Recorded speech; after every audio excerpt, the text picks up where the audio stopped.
Hello and welcome to the final week of Endurance for Amateurs here, presented by AlienAwards.net, and it's going to be quite a close one. I know Travis Bell secured the GTD AM championship, but GTD Pro and LMP2 both still to fight for. So Zach Purcell is going to join me tonight. How you doing? I'm doing great. This is a great track for racing. It's one I've had a lot of fun races at, and we're doing it without the bus stop, which a little bit divisive. Some people like it. I personally am usually not too fast in it, so I'm okay with not having it. But yeah, like you said, we've got some tight battles. I mean, even outside of Travis Bell, of course, securing first place in the GTDM championship, there's still like 8 guys that can finish in the top 3. Like that's very close. Obviously, for the LMP2 lead, it's down to Terrell and Langenberg. Technically, Paul Skip had a mathematical possibility of winning, but he is absent from this race, so he's going to finish either 3rd or 4th tonight. Terry Cager Jr. does have the ability to hop him in the standings, but the battle for Nick Terrell and Tyler Langenberg, Terrell comes into the race 2 points ahead. However, because of Langenberg's 2 drop weeks, as long as he finishes by 7 or more, or less than 7, 6 or less points from Nick Terrell, then he will win the championship. So he comes into the race technically down 2, but he has the capability of coming out, even finishing behind him. And then lastly, the GTD Pro class that we got, all 3 of the Doge Squad guys can win it. Paul Boyle has the easiest path. All he has to do is just finish on the podium in any way, doesn't need safety points, and he wins it. It's a little bit tougher for Claybaugh because he has a lot less safety points than Paletti does, 10 versus 20 for both those guys respectively. So Paletti has a chance. It's going to be tough, but a lot of it's just going to come down to Paul. Paul does command his own future here. Yeah, he's a really solid driver here, and I mean, 1 point between Claybaugh and Paul, and really strong driving from him all season. Paul there, we can see him now. Not a KFC, not a food car tonight. Tinder, very out of the ordinary. I mean, I don't know if this is the week to try something new, but at the very least, he has some leeway. He was able to be fastest for all the GT3s, but fastest for GTD Pro in the practice session. So wouldn't surprise me to see him up there. He just needs to deliver on the race. Again, I mean, even if he finishes 3rd, he's good. If he finishes 2nd with some bonus points in hand, he's good there. So it's looking pretty good for him, but it's not a guaranteed. Claybaugh's had a great season, but when we come down to the drop weeks, that's what's kind of killing him, I guess. It's just that Paul's pretty much won every race. He hasn't had a big incident, and actually he maybe has. But he's had 2 incidents that have given him bad scoring totals. With 2 drops, those are gone, but he can't have another subpar finish. Meanwhile, Claybaugh, his season's been so consistent, one of his drops already is a 46 points, which is a 2nd place. Yeah, I mean, he's doing really good all season, so I really hope that in the end here we'll find a wonderful, wonderful finish to the season. I know we've had some great ones in the past, and we'll hopefully find a wonderful, maybe a photo finish. That'd be cool. Yeah, but there's been a couple close ones. Few seasons ago, last year, the GT3 and GT4 championship, I believe, both came down to this race, and one of them was nose to tail at the line. So it's very possible for that to be the case. It's very easy to race on here. It's a pretty simple track, so less places to make a mistake and more places to get side by side. Yeah, a really, really, really great final track. Last season produced some great racing, and this season I know we're going to see a lot of good racing as well. So super excited here tonight, and just about halfway through qualifying. Everybody's got 10 minutes to do as many laps as they can, so that's probably around, I think, 3 or 4 for the LMP2s, and then a little bit less for the GTD cars. Well, certainly in that GTDM class, Richard Curry coming out the gates hot. Jeff McDonald was the fastest in practice, but Curry was 3rd for that AM class, and he is crushing the field right now with a 142.5. So very impressive on those first tire stints. But we'll have to wait a little bit just to see, because they should get a little bit faster in laps 2 and 3. Yeah, we can see there. He's much faster than anybody right now, and then He's got 6/10 back to Jeff McDonald in second in pro, and the man behind him on track position is still about 6/10. So really, really good performance in qualifying so far. Let's see if anybody can top that. It's pretty And tricky. look how close it is at the top of the field as well. Nick Terrell currently on pole with a 131.887, with Ripley right there at a 131.901, and then not that much further back to Vihil either. So it's very close up at the top. And what's really important is that Terrell being in front, he's got Langenberg back there in 7th, because again, he needs to score 7 or more points than Langenberg, which is easier said than done. And I think that some people are going to lose some safety points on this track with the it's not super punishing track limits. It's just that the track really invites you to go out wide. Oh, well, makes a mistake there. Almost, but I love these cameras, so we're gonna give them a feature here in the qualifying session. These gourmet track cameras from Track Cams. You saw the logo on the starting screen, but yeah, look at this. The speed camera gives it such a wonderful feeling. The shake as it goes by, the roar of the engines. I love it. Yeah, and they're going extra fast without that bus stop. I mean, you should be seeing those LMP2s flying by the GT3s there. We're gonna get some hairy situations in those S's at the start of the lap though, because there's no passing through it on lap 1, but everything after that, you'll sometimes see some battling going into there, but you'll certainly see some passing for some like lapped traffic, and it's going to be difficult to navigate through that for sure. Yeah, and especially we might see a little bit of an incident, people having more speed than they're used to. I don't know.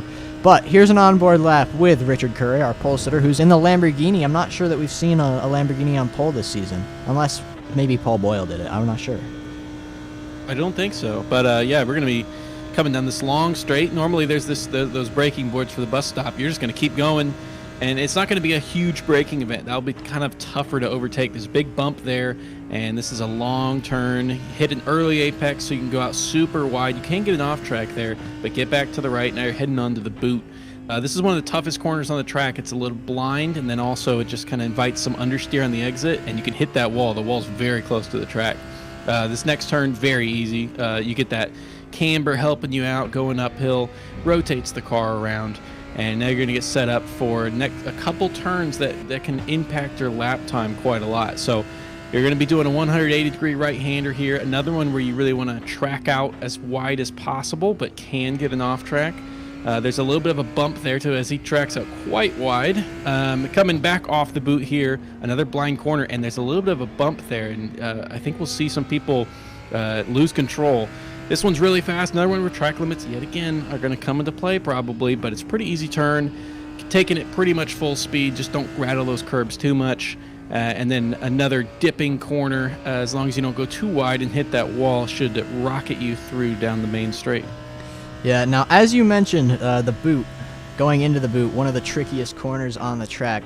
It's not quite as hard in LMP2, but I know last season, with just the GT3 cars, we saw a lot of people looping it around there. It caused trouble for Mark Dillon Jr. I think Keith Roycroft had an incident there last season, so keep an eye out for that. That could cause a little bit of a pile up in the earlier stages because it's so blind and such a fast corner, so watch out for that. Yeah, the car just kind of continues to fall through that section, makes it pretty tough. Terrell still with that small lead. I think that not sure if Ripley's back out on track to try to. He's not. So I think Terrell's then gonna pull away with this pole position with Tyler Lingenberg now down in 8th place. Yeah, I mean, that's not a great starting position for him when you're trying to win the championship, but we know Tyler Lingenberg, and we know that he usually starts around 6th, 7th. I think that's his average this season for qualifying, and he's always up there competing for the race win. So I'm not super concerned for him, but it's also not going to make it the easiest night for him. What's throwing me for a loop is Keith Roycroft there in the LMP2. He's 3rd place in GTD AM, has the capability of finishing 2nd, but he could finish as low as 8th place, no, 9th place. So I don't know what the decision was to switch to LMP2 for this race, but I mean, still pretty good lap time for this being the only race that he's done it. Yeah, that's very interesting. Now, Keith Roycroft, he's amateur, so interesting that he's driving the pro selection of car. Yeah, I mean, I think we can all agree he's got the pace and the He does. consistency to be a pro. Just elected not to. But with the new format next year, this whole like pre-registration thing won't be a thing. Yeah, I'm wondering if the that was an accident. You clicked the wrong one and you registered and you can't change it. It's possible. He's still plenty fast. I didn't hear him. I was in the Discord chat. I didn't hear him say anything about taking the wrong one. But regardless, hopefully he does well. But him and Patrick Ripley both being guys that are not like full timers up there are gonna kind of mix up the results. I mean, I don't think Langenberg likes seeing both those guys in front of him. That's for sure. Yeah, I doubt that's a great thing to see. But full pace lap here. Interesting. We don't see that very often. It's a small track, so they'll all go around nice and slow, see the track, warm up those tires, and we'll go into our single file, no passing start. Now, what is the rule for tonight? Turn 1 only? Turn 4, so through the S's, and then unleashed on that back straight. All right, so they'll come through this first double right-hander up the hill, and then they're free to pass each other. Yeah, Richard Curry didn't pull out with that 6/10 gap that he had early in the qual, but 2/10 back to Jeff McDonald, and then was 1,000th ahead of Paul Boyle as well. Yeah. All right, so let's take a look at our grid.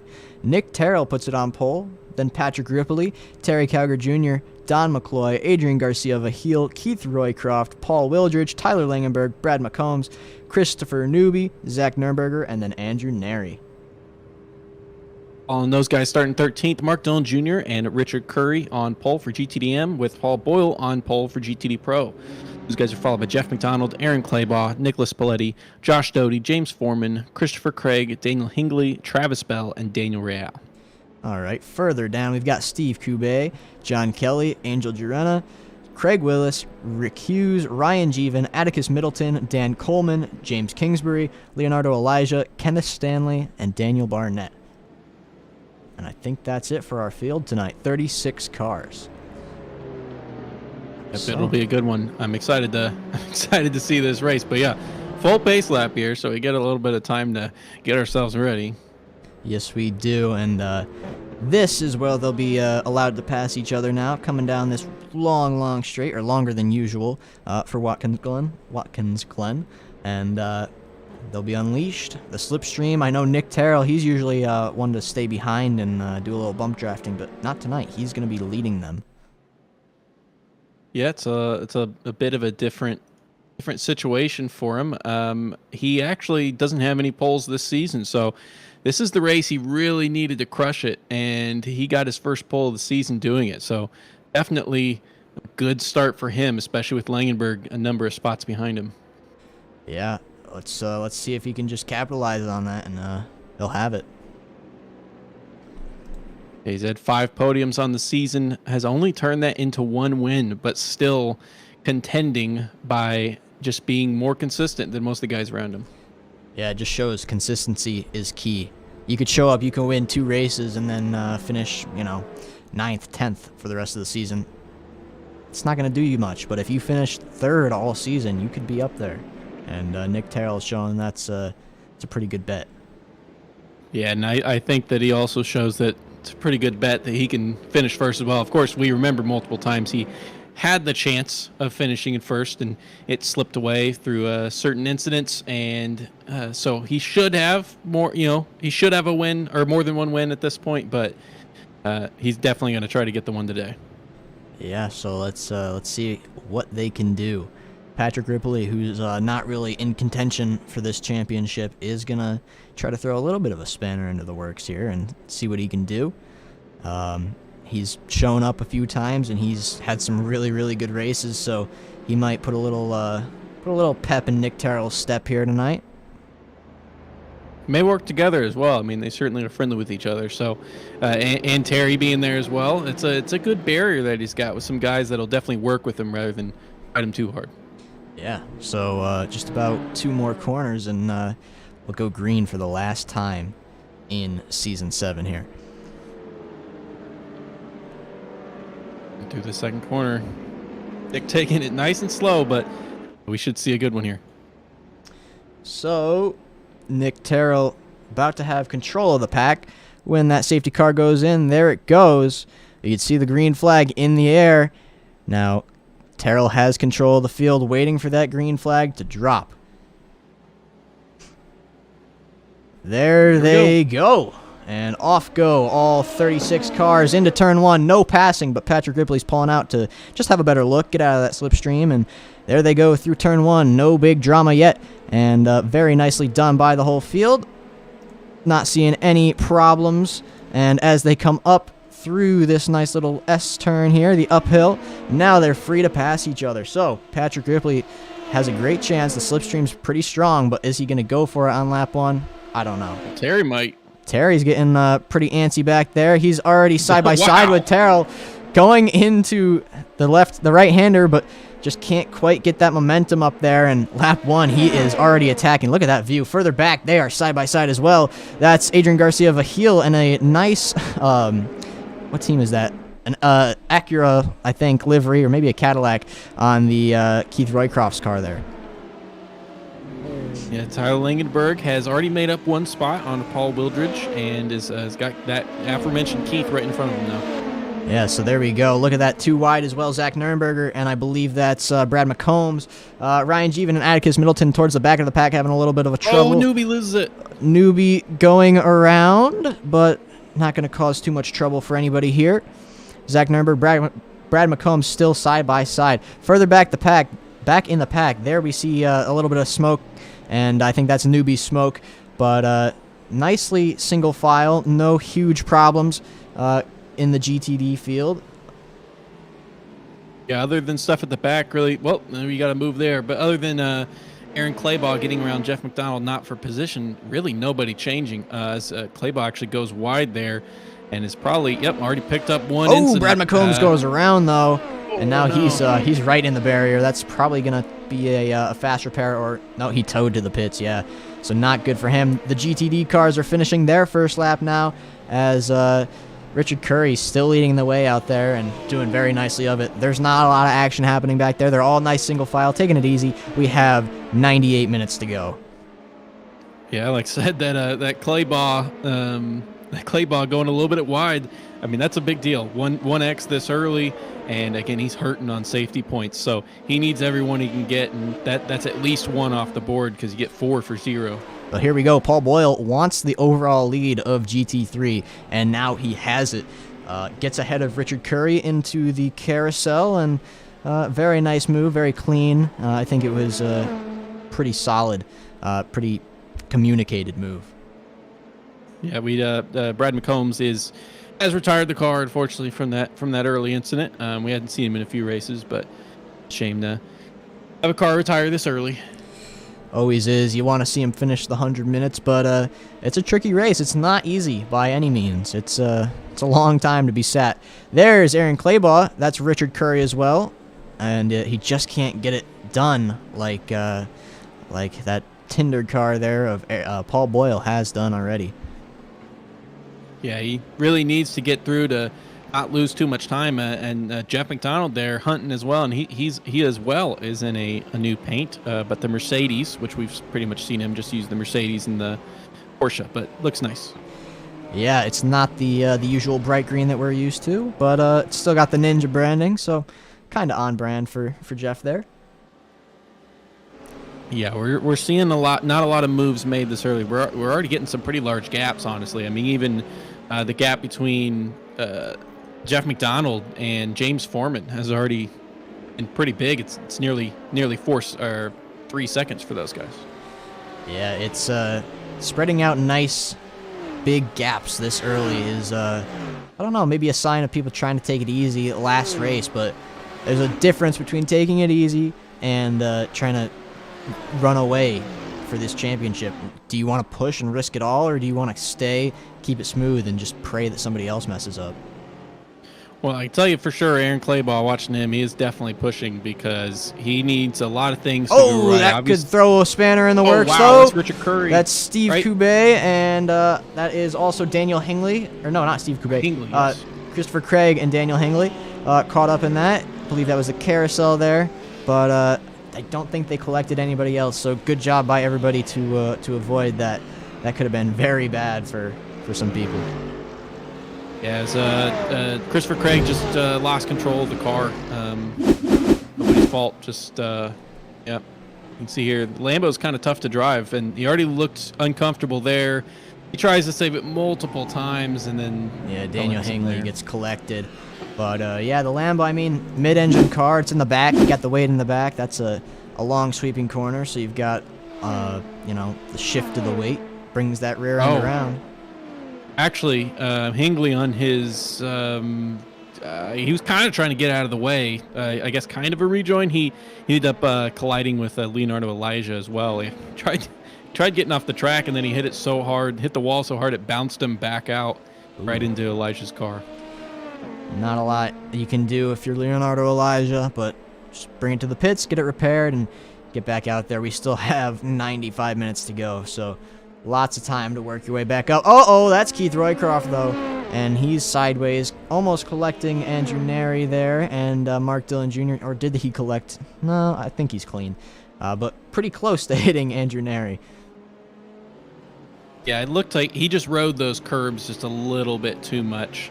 But, yeah, really good dodge by Neri in that one, though. Yeah, luckily, Roycroft able to get it going. We missed it. Jeff McDonald's now leading GTD AM, and Paletti is also ahead of Curry as well. Wow, yeah, that's important for Paletti as well. But, yeah, I see McDonald was just had way more speed coming out of the final corner and easily passed Richard Curry going down to turn 1. Here's the move, side by side, nicely done. And as you said, good on the brakes, good to get through. Up at the front, looking comfortable for Nick Terrell right now. He's got about a 1.5-second gap now, and last lap was a 32.1, which is, I think that was the fastest lap of the LMP2s for the previous one. So he definitely has the pace. I think he also has, he's the fastest lap of the race as well at a 1:31.7. Yeah, so not doing too bad for himself out there. 1:31.7, pretty decent time. Yeah, he definitely is looking good out there. He needs to do more than just win, of course. He needs some help from where Tyler Langenberg finishes, but this is step one to winning the championship is earning as many points as he possibly can, and he's doing that so far. He's of course at 0 incidents, as many drivers are right now, but some people are starting to get their first or second couple off tracks. Yeah, we saw Terry Kiger Jr. and Patrick Ripley there in turn 1. Oh, that wasn't turn 1. Never mind. Going pretty wide, but if it wasn't turn 1, then they probably didn't get an off track.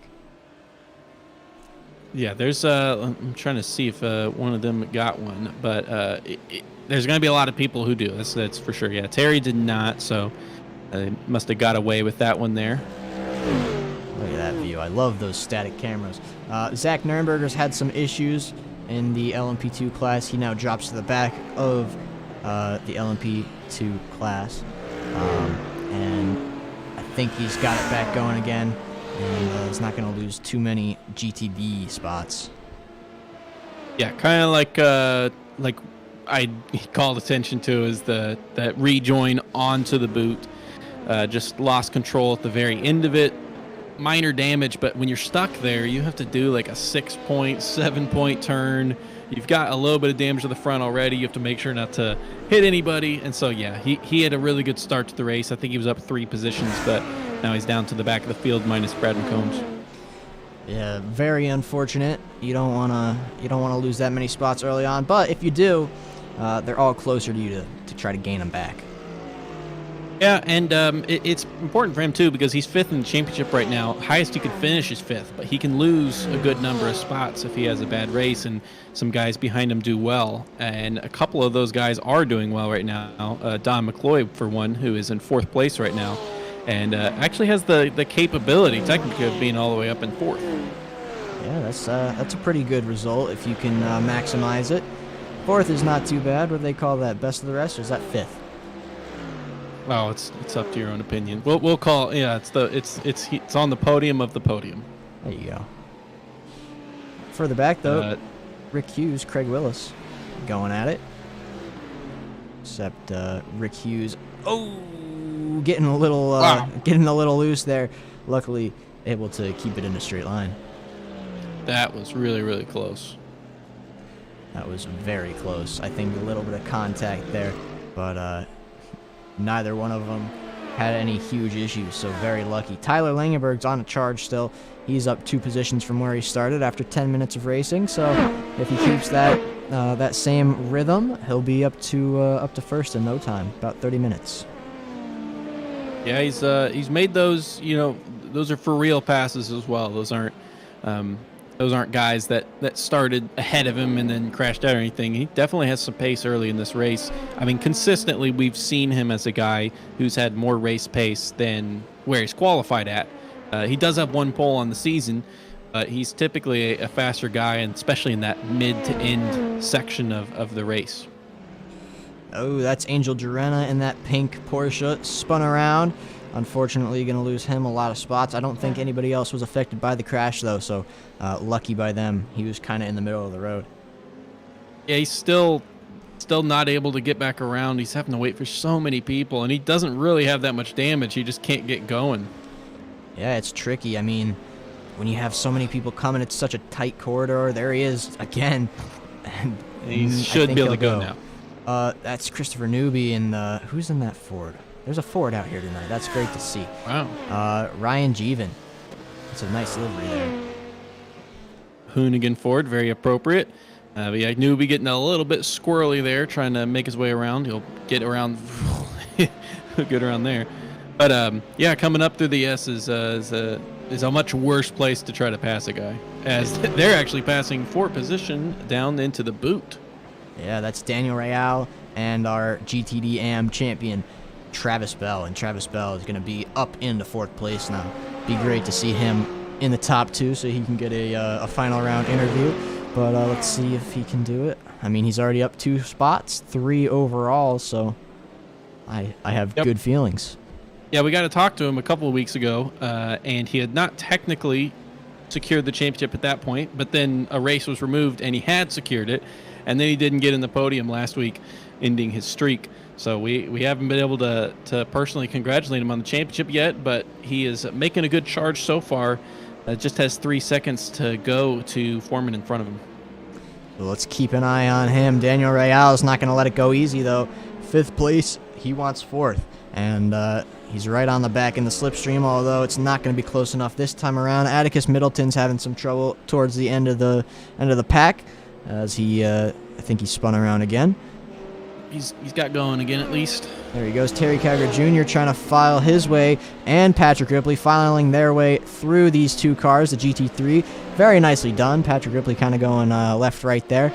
Oh, what a great camera angle. But the chase is on up front. This is 2nd and 3rd in LMP2.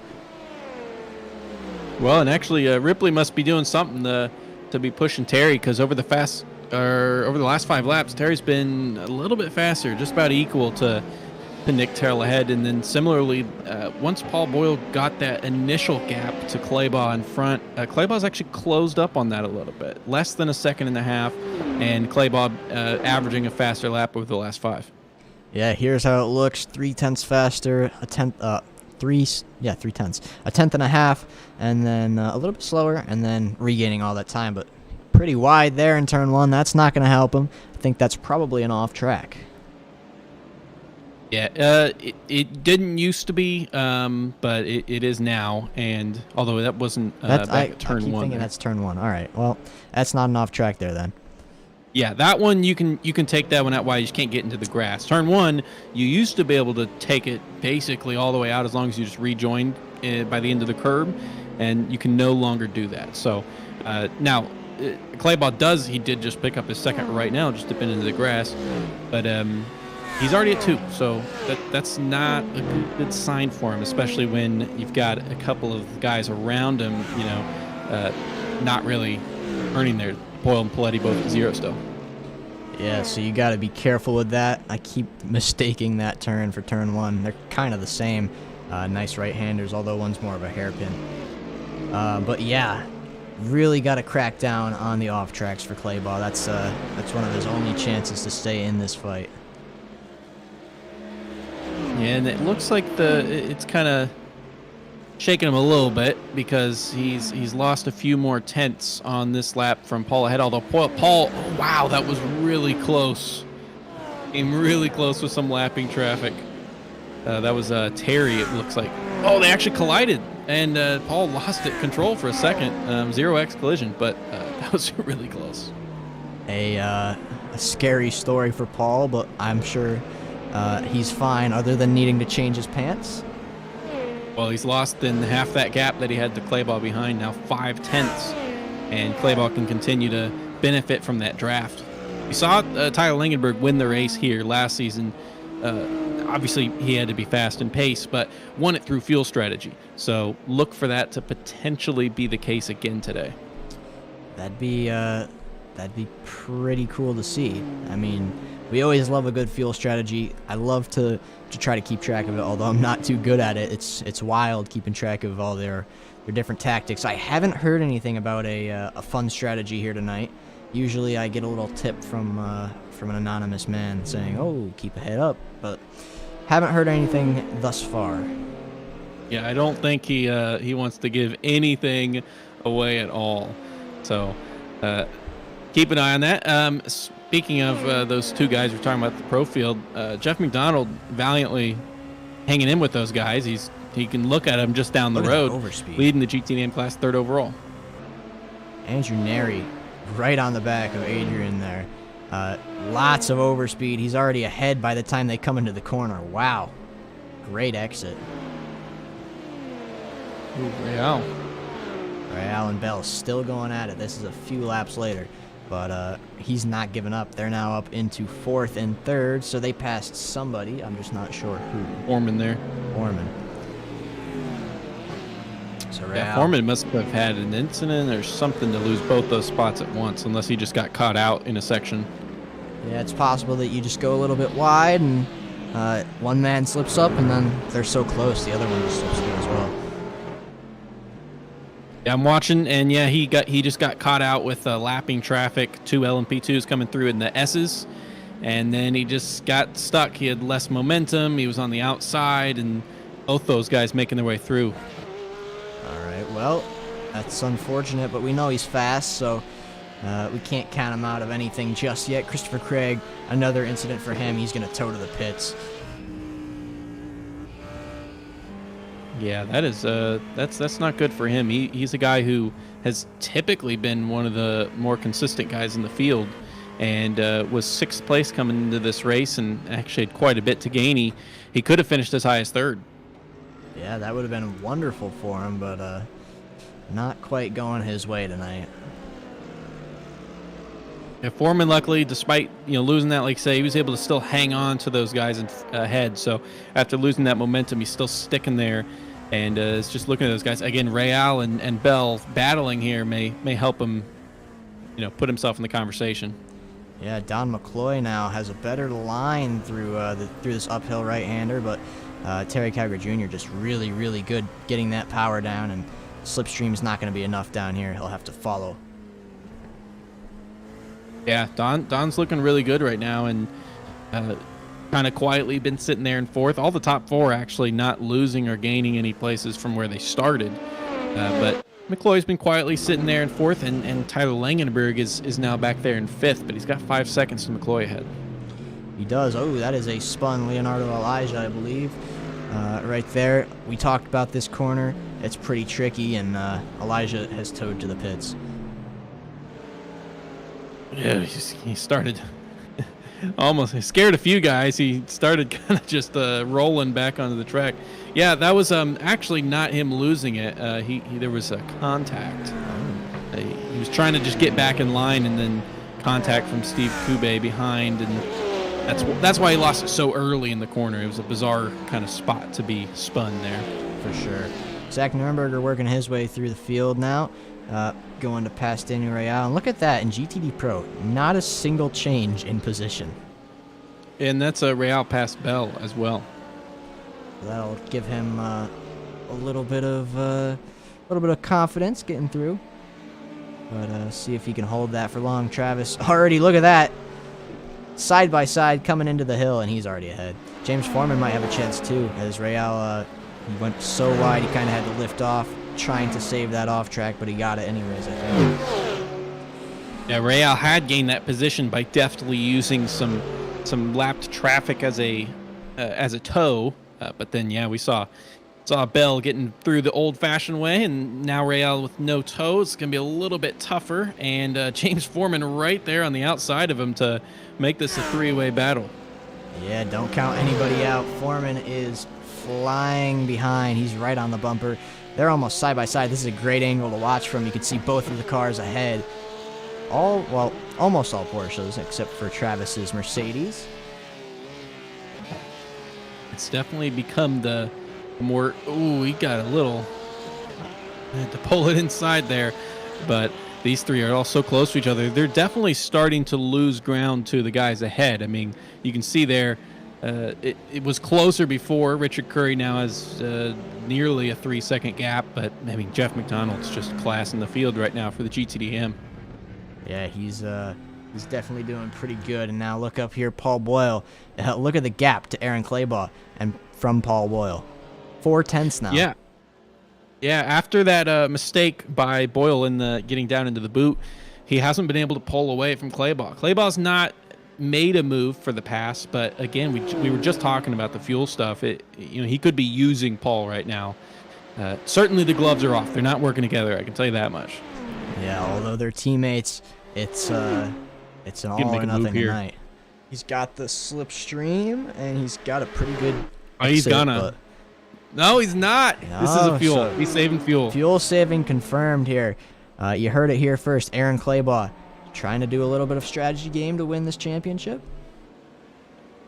And he's going to let him through there, getting through nice and easy.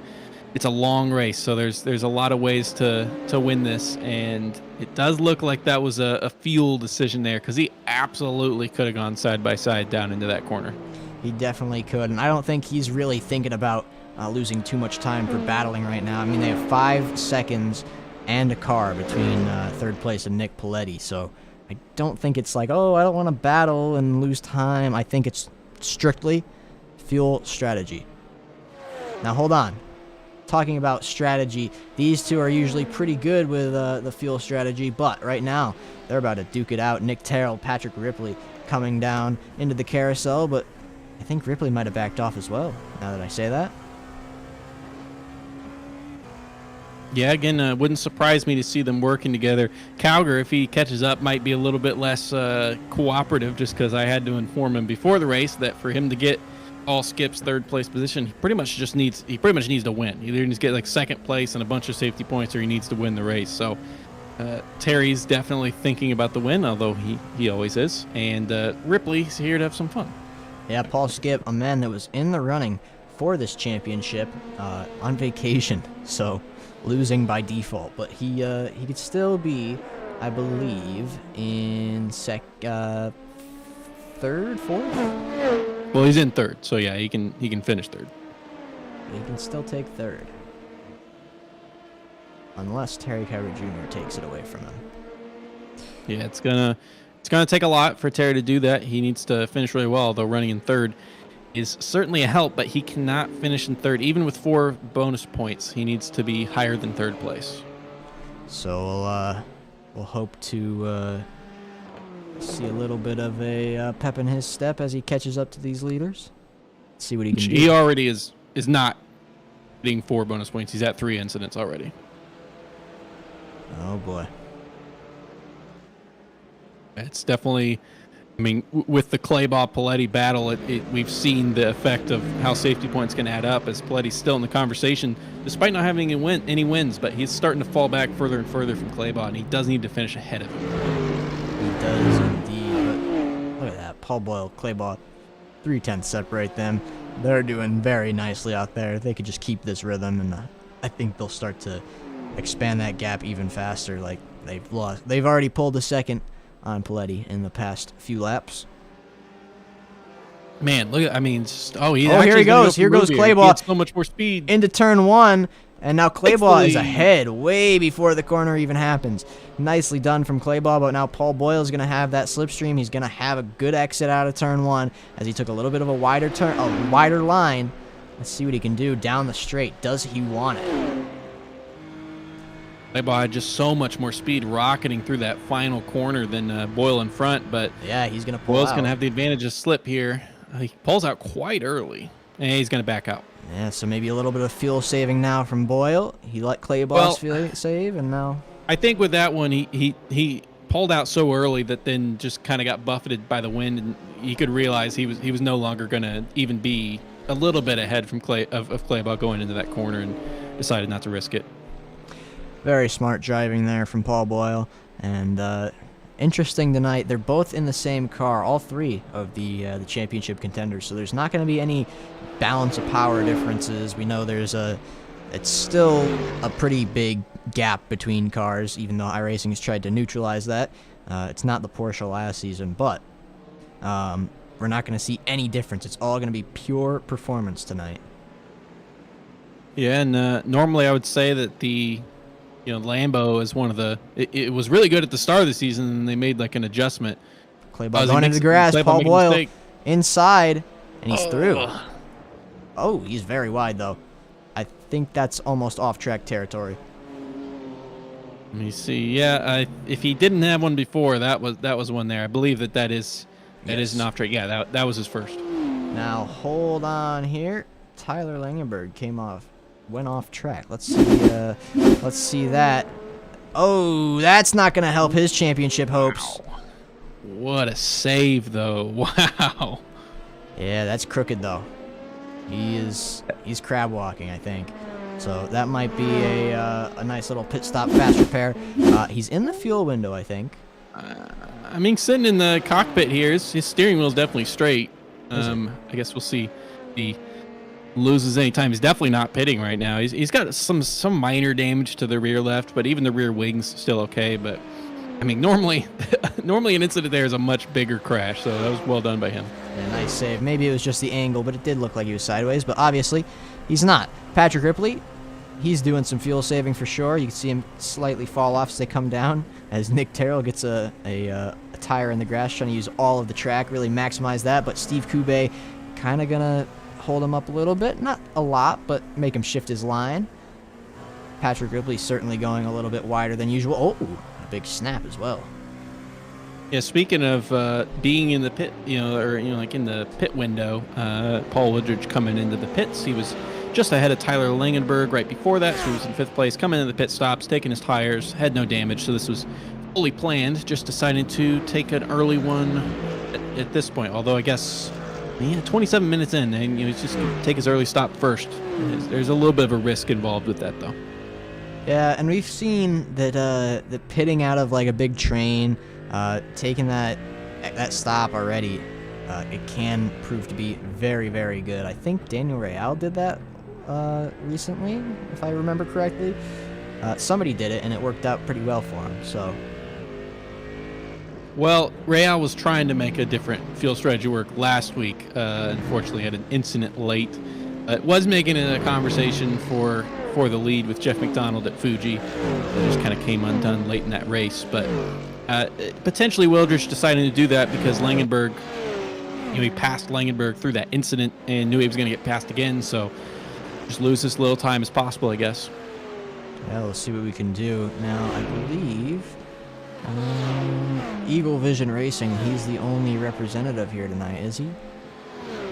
No Owen McLaughlin. No McLaughlin and no Richards. Yeah. So, sad to not see them here for the season finale. We've had a lot of fun watching and trying to decipher who's who, but hopefully they'll be back next season. I never memorized whose windows or whose painted side windows were whose. Yeah, neither did I. Their wing mirrors are how you tell them apart.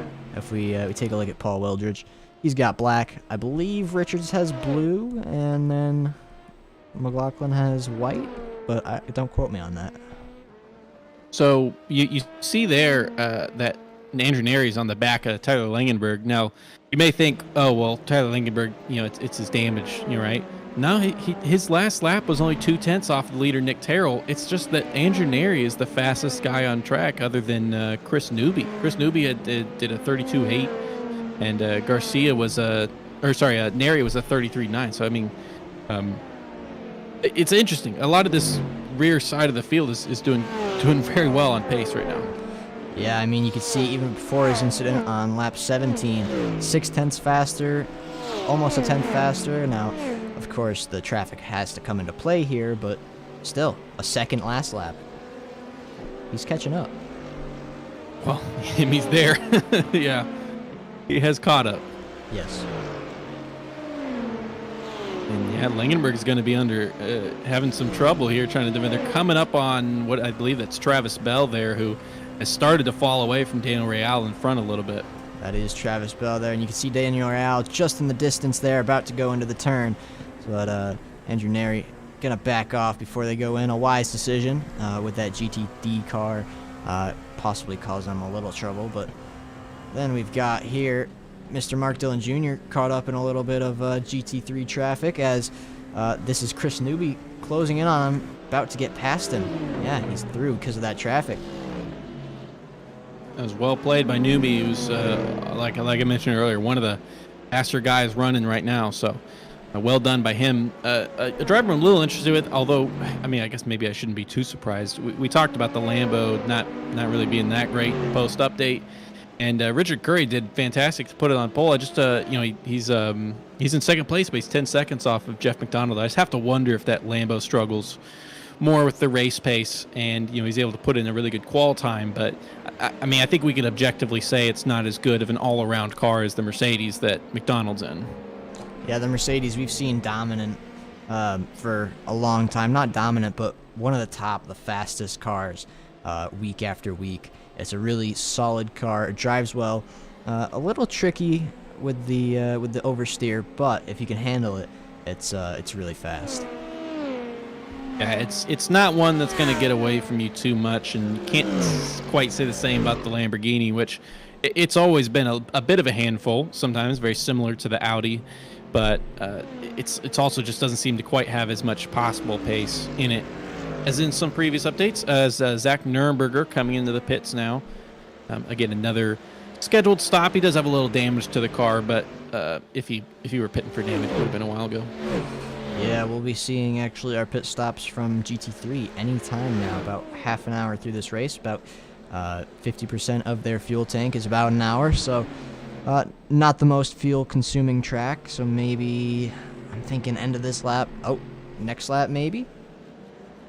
Yeah, I'm actually surprised to not see anybody in yet, because, yeah, like you said, half fuel, and then there's it's a pretty good amount of on throttle here with that bus stop being gone. So I guess they're able to push it, but yeah, we should probably be seeing almost everyone coming in the next few laps. I'm gonna go ahead and guess now. Here's Paul Boyle. No, next lap. Interesting. Oh, there goes Tyler Langenberg, though. Yes. Okay, so as long as the rules are still accurate here, the Glen is 75% fuel, so we don't have a bunch of fuel-saving savants. Tyler Langenberg coming into the pits now. Also another early stop. Getting that damage fixed, though, now that he's comfortably in the window.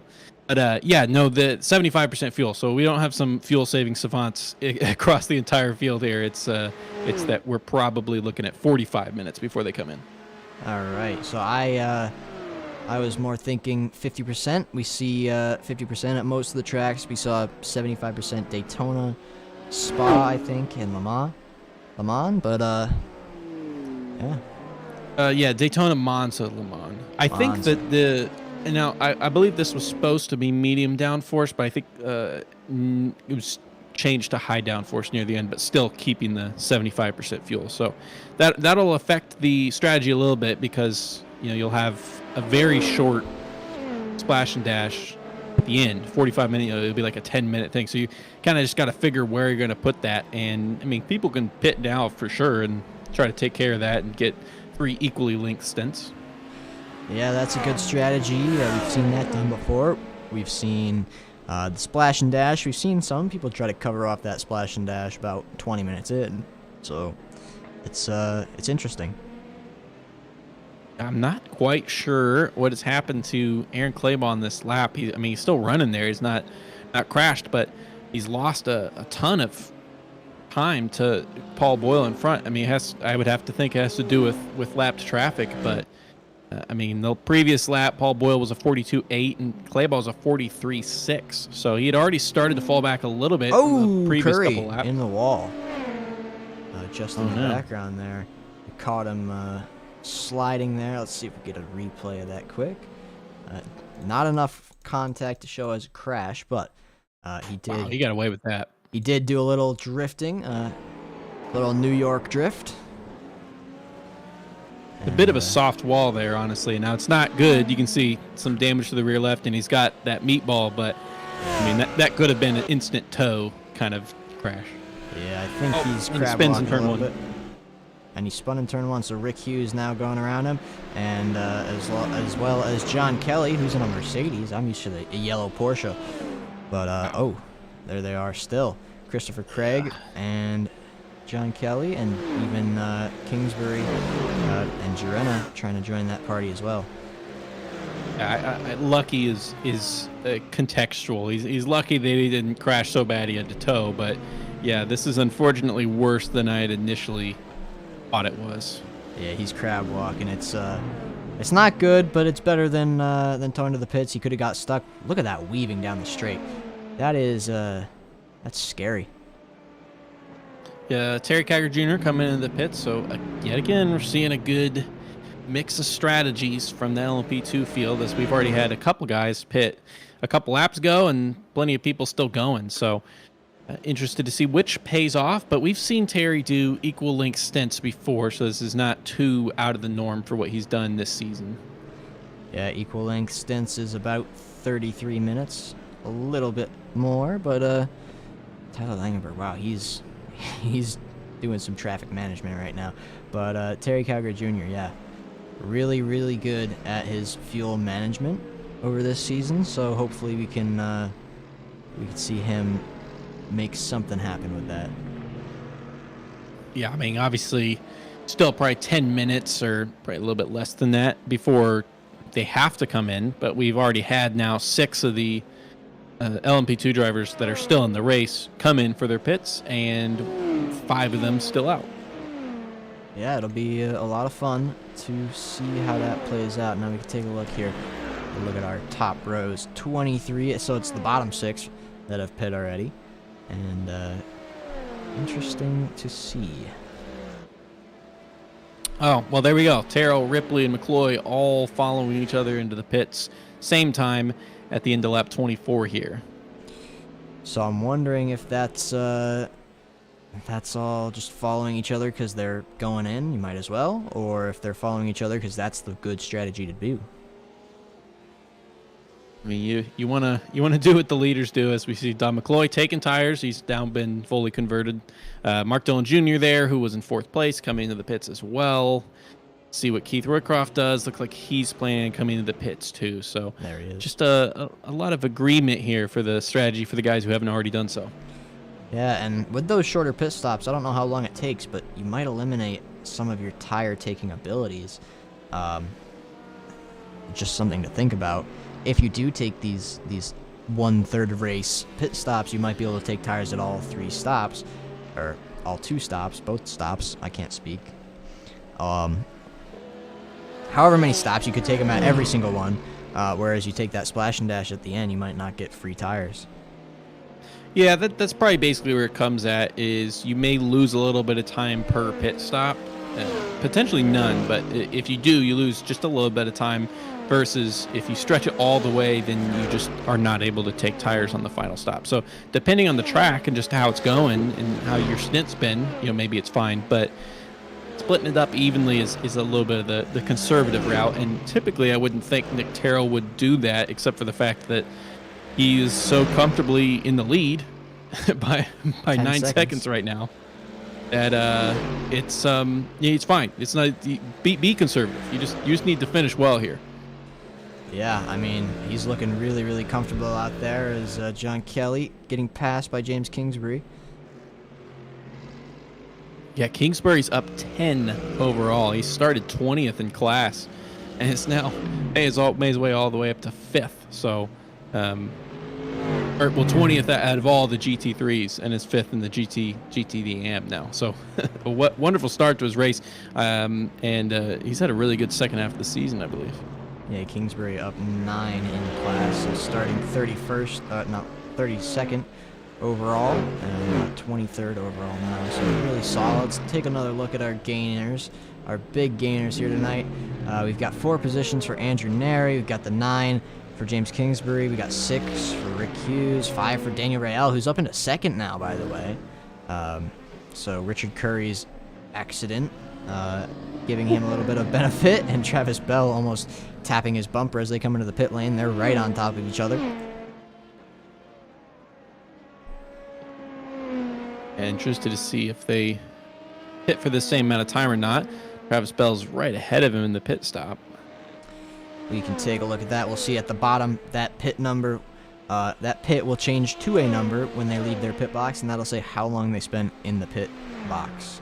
So 32.8 for Real, and it's going to be longer for Bell. Well, they haven't left yet. Oh, interesting. Now at 24.9. That's now interesting. Okay. 24.9, I think, for Real, and we don't have a number for Bell. There we go. 32.4. Much slower for Bell. 7 seconds longer in that stop. Interesting. So we'll have to keep an eye on that. That might be a difference of tires. It might be a difference in fuel strategy. What do you get, pit lane reporter? What do you got for us? Well, it wasn't tires because he was dropped back down onto the ground and was still sitting still for a while. So I think Real taking less fuel in that stop, Bell taking more. So it does split them apart here on the track, but I don't think it's a bad sign for Bell. Certainly, it's not that he burnt that much more fuel than Real in that first stint. It's just how much they decided to take. Yes, I think that may be a matter of Real maybe trying to split it into 3 pit stops still. He could take even a smaller amount of fuel than if he pit at the exactly 1/3 way, or maybe Travis Bell trying to do the splash and dash at the end. Yeah, it was a smart move too because he basically left right when like the tires got done. So as long as like the fuel's still fine for him, making it on this strategy, it's a good conservation of, using the time to the best effect. Yeah, and of course you lose a little bit of time when you go to warm up those new tires, but in the long run, it'll probably be better than not. Jeff McDonald came into the pits there. We already had the pit stop for Claybaugh and Boyle, where they were pretty much the same, although Boyle actually was a second slower in that pit stop. Now, it's still a 2-second gap between the two, but that would explain how Claybaugh's caught up a little bit. It definitely will. Now I want to add again, still no changes in position for GTD Pro. I just think that's funny. It's not a lot of guys, of course, to be losing or gaining, but unfortunately, I'm watching Jeff McDonald there. He came out of the pits right behind Richard Curry, and it would be great to have that actual battle be on the track, but Curry's a lap down after that crash earlier, so but what could have been? What could have been indeed. Now it looks like, of course, Curry's got that damage fixed. He had that meatball, so it's required. But the fast repair probably took what was maybe 5-6 minutes of just required repairs down to about a split second. So he's not out. Angel Durena now coming to the pits. Everybody in the field in all classes has done their pit stop, or at least one pit stop at this point. So good to note. That's 43 minutes in. We're seeing our last pit stop, so we can remember that number when the next round comes around to try to figure out what their strategies are. Yeah, it won't. It'll be obviously quite far away from being able to do it in just one pit stop, but the last stint will only be 10 to 15 minutes or so. Yeah, so a mad dash to the end. Right now, it's looking pretty good for Paul Boyle with Nick Paletti down in third and Claybaugh about 2.5 seconds back. But I don't know. Still have an hour or about 55 minutes of racing left, so don't count anybody out right now. Out in front, Nick Terrell looking really, really strong. Tyler Langenberg, who needed to have a really, really good race, still on 6th after that little incident going down to the boot. Oh, into the pit lane for Daniel Hingley. Yeah, he if you remember, he had that crash on lap 2 or 3, so had to. He had that unplanned to stop, and then was able to just go a couple laps longer than everyone else. So he had to do that because of fuel. He was 22 laps into his stint. Makes sense. James Foreman, this is coming up the hill. The Porsche, a little bit of weight in the back with that engine, and ooh, that's gonna be a tow most likely. No, yep, there it is. So he's gonna tow to the pits. He was having a great race too. Yeah, that's a tow from what I believe was 4th place. I know that we've seen some fast laps and some fast races in the Porsche, but there's just been too many incidents just like that. I mean, it's no coincidence that every time we see a high speed, high G turn where the car just snaps and just goes, it's always the Porsche. It happened at Spa. It was outlawed at Monza because it couldn't even take the turns, the banked oval turns at Monza. So I think that he was just bitten by the Porsche like we've seen many already this season. Yeah, last season it was dominant. I mean, almost everybody was driving it, but now it's just not the car you want to drive, unfortunately, because I love the car. I love Porsche, but shame that it's kind of out of whack with the rest of the cars. Yeah, I'm looking here. So Terry Calgary Jr. is there, and he's already at 6 incident points, which is already putting him into that category where he's only going to earn 2. And I'm trying to do the math in my head here, but I believe that because of that, I think he needs to win. I don't think he can be 2nd place and just get 2 bonus points to take over 3rd place from Paul Skip. Sorry, had to clarify that there. So Terry Calgary Jr. now needing to make up that 8-second gap and keep it to finish 3rd in the championship. He's our reigning champion for GTD Pro, but LMP2, it's not going to be quite as successful of a season. A similar story with the safety points too is that right now Tyler Langenberg's already at 4 and Nick Terrell's at 0. So Terrell needed to beat Langenberg by 7 or more points. Well, that's already 1 more point that he's got with safety points, and with just 1 more incident that would put Langenberg at 2. So that would make up two spots. And then, I mean, if let's say it finishes like that. Let's say Terrell gets 4 bonus points, Langenberg gets 2. Langenberg needs to finish in 2nd place, and he is in 6th right now. Now, the gaps are not gigantic between everybody up there, but they're not super close, and there's a lot of traffic. As you can see right there, that he has to make his way through. Yeah, it's definitely not going to be the easiest race here for Tyler Langenberg. He's got a lot of work to do. He's got about 52 minutes of racing to work his way up. We're almost halfway through this race, and yeah, he's going to have to earn it tonight. Yeah, this is definitely wild to see because it's halfway through the season. It seemed like a foregone conclusion that Langenberg was going to dominate this season, and he's been very fast, but he's already had a couple bad weeks. Not, especially Road America was not his fault, and got literally, or I don't remember if it was him or I think he was the one that got sent out of the track. So not his fault in that case, but with 2 bad races, you can't afford to have another one. And I mean, just, for context of him, 6th place would be a bad race, even though he's up 2. He's a guy who's typically been finishing on the podium. Yeah, and when you say the first half of the season, it looked like a runaway for this man. He won round 1, round 2, finished, I believe, 2nd at round 3 in Daytona, and then round 4 he won again. So that's not too bad, but the latter half of the season here just hasn't been what he needs to run away with the whole championship. Yeah, I mean, even if we go through the whole, if we excuse Road America and we excuse Fuji as both of his drop races here, first, second, of the ones that are counted.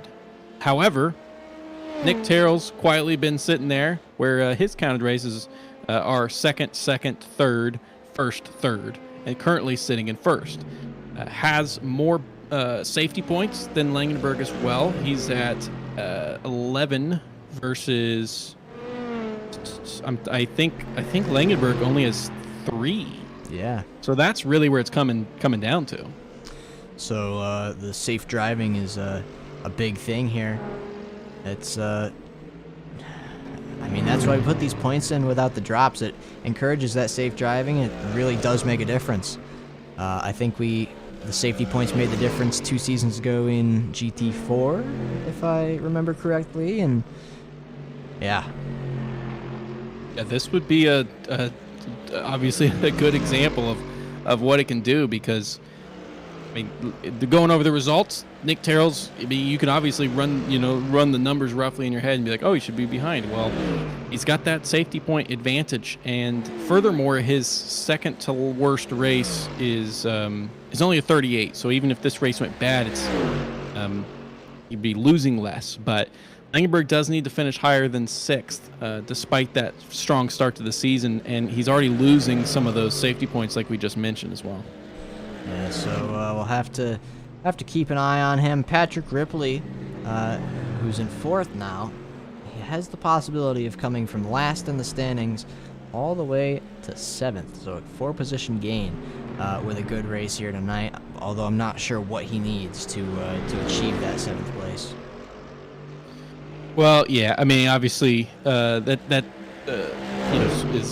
he's currently in 14th. I'm confused. I'm seeing he's in 14th and can finish as high as 13th with a win here. All right. Well, I might just be looking at the wrong thing then. I mean, he's split his points up doing some GTD and doing some LMP2, but hey, he's got 151 points as his absolute maximum, and that would only jump him 1 spot ahead of Mark Dillon Jr. Yep, that's because I'm looking at his maximum finish of 7th in GTD Pro, but he's he's in an LMP2 tonight, so that's irrelevant. Disregard that. It's just hasn't obviously shown up to enough races, but still, he's down 2 from where he started, and McCloy of course slipping in there into the top 3. I mean, we talked about him being quietly there in 4th. Well, he's also been quietly there in 3rd, but. Not shocked to see him. He's been a guy who's climbed up through the field in every race, especially the second half of this season. He's been really on it, and maybe it's because he started changing tires in the second half of the season. Yeah, that might be one of his big tricks. His secrets now is to change tires, but not a bad idea. I mean, he's obviously good at tire conservation, so.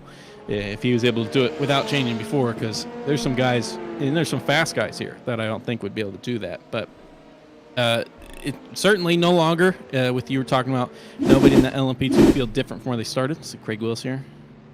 It's Craig Willis coming into what I believe is the... I don't even know where we are, but now what? He's... I don't know where he is either.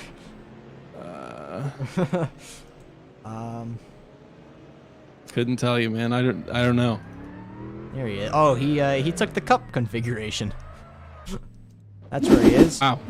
So, if you tried to go down that boot turn instead of turning left out of the carousel or going straight, I guess, you go completely right, and that'll lead you towards this back straight that Nick Terrell's currently on.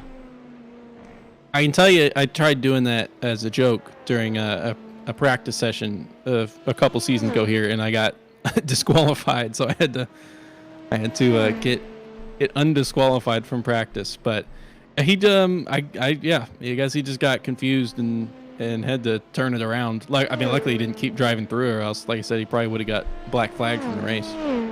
Yeah, we saw that with who was it? Jeff McDonald at Daytona. He went a little bit wrong in the first turn complex. Patrick Ripley really wide. It was John Kelly. John Kelly maybe, and he got disqualified from it. But I don't think that was confusion. I think that just might have been losing a little bit of control of the car there, and in efforts to keep it pointed straight, you kind of have to go off to the side. And we do still have all the way back to Keith Roycroft on the lead lap for the LMP2 class. So every LMP2 that's still in the race, and that makes sense because we haven't really seen any massive incidents or massive wrecks except for that early one from Brad McCombs. Yeah, this might be one of the cleanest races we've had this season. Everybody doing really well. Obviously, bigger gaps than I have expected here at Watkins Glen, but still, great racing all over the field. Yeah, and again, we're just past halfway through the race, so I do think that there's still some tempering of taking care of the car. But yeah, I don't. You would think that the straights, kind of with the longer straight especially, would keep guys closer together, but it's not, and I don't really know the answer to that. But I do think that traffic is lapping through faster. And lapping traffic, it does create gaps. I mean, that's just a necessary byproduct. Unless the lapping car is able to get through both guys in the same turn, they're going to get separated. Yeah, they definitely will get separated, as we see Nick Terrell there going by both of them at the same time. But I don't know. It's just a little odd to me. Yeah, Terrell's been killing it out there. He's still at 0 incidents. There's only 3 guys who have done that right now. That's our leader, Nick Terrell, our third place for GT Pro, Nick Paletti, and our leader for GTD AM, Jeff McDonald. So, I mean, you have to be clean to be up at the front, but 0 is really tough to do, especially on some parts of this track. So he's doing well so far, and being in first place, I mean, he doesn't even need those 4 bonus points, but that just gives him so much safer of a cushion, if Tyler gets on a huge charge in the back, or if a couple guys behind him just have a bad incident or a wreck. Yeah, no surprise from Paletti there. He's always pretty clean. Don McCloy, did he just disconnect? He's disappeared. Oh, there he is. And now I wonder if he's blinking like that, does Patrick Ripley still get slipstream? I think so, because you do get when you're a ghost car, you can get slipstream from other cars, so I don't know. That's a good question. But if you were to slam on the brakes, you wouldn't hit him because the sim's not registering in there. So that's an interesting question. That might be. I have made a collision with an invisible car. Oh, interesting. Right, it can be done at least sometimes, but. Yeah, hopefully that doesn't get him kicked out of the race there. Obviously not by admins or anything, but just because the game would disconnect him after having such a weak connection. But yeah, I mean, he was blinked out for a really long time there. Yeah, interesting. I wonder if that's a tactical advantage when somebody's got your slipstream. Just disconnect your router. Sometimes, yeah. But yeah, we'll have to keep an eye on this battle. They're pretty close. They're the closest on track. Only challenged there by Daniel Hingley and Dan Coleman, I believe, and also James. Yeah, Kingsbury. Garcia, one of just the couple guys who's, Patrick Ripley. Garcia being one of the others. One of just the couple guys in the LMP2 field that's lost a position, but looking to claw one back, and he'll be trying to catch up to McCloy to get back his original third place. Yeah, he's definitely all over the back of him. Coward. So I would not count him out. Yeah, now Terry Calgary Jr. has brought that gap down by 1 second, from 9 seconds now down to 8 seconds, and closing a little bit. So maybe there's a little comeback in the works. We'll have to keep an eye on him. Well, at least on the average over the last 5, he's been a tenth faster, so he has been faster. It's got to be faster than that, although it does seem like he had a good lap in there, maybe just dealing with traffic better. Yeah, that's what it seems like to me, with a big 8/10 gap.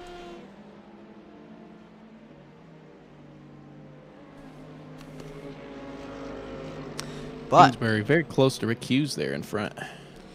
Yeah, he is. That's the battle for fourth there. 3/10 separates them as they head down the straight now. Let's get a nice onboard view from the number 283 Mercedes of Kingsbury. He continues to make his way up through the field after just given on his pace that he's got right now. It's just shocking how low he qualified. He certainly is fast enough to be up there. He's in fifth. He's trying to fight for fourth. Where'd he qualify? Down like 15th, you know? Like he must have just had a bad qualifying session, or maybe didn't get like a ton of practice in.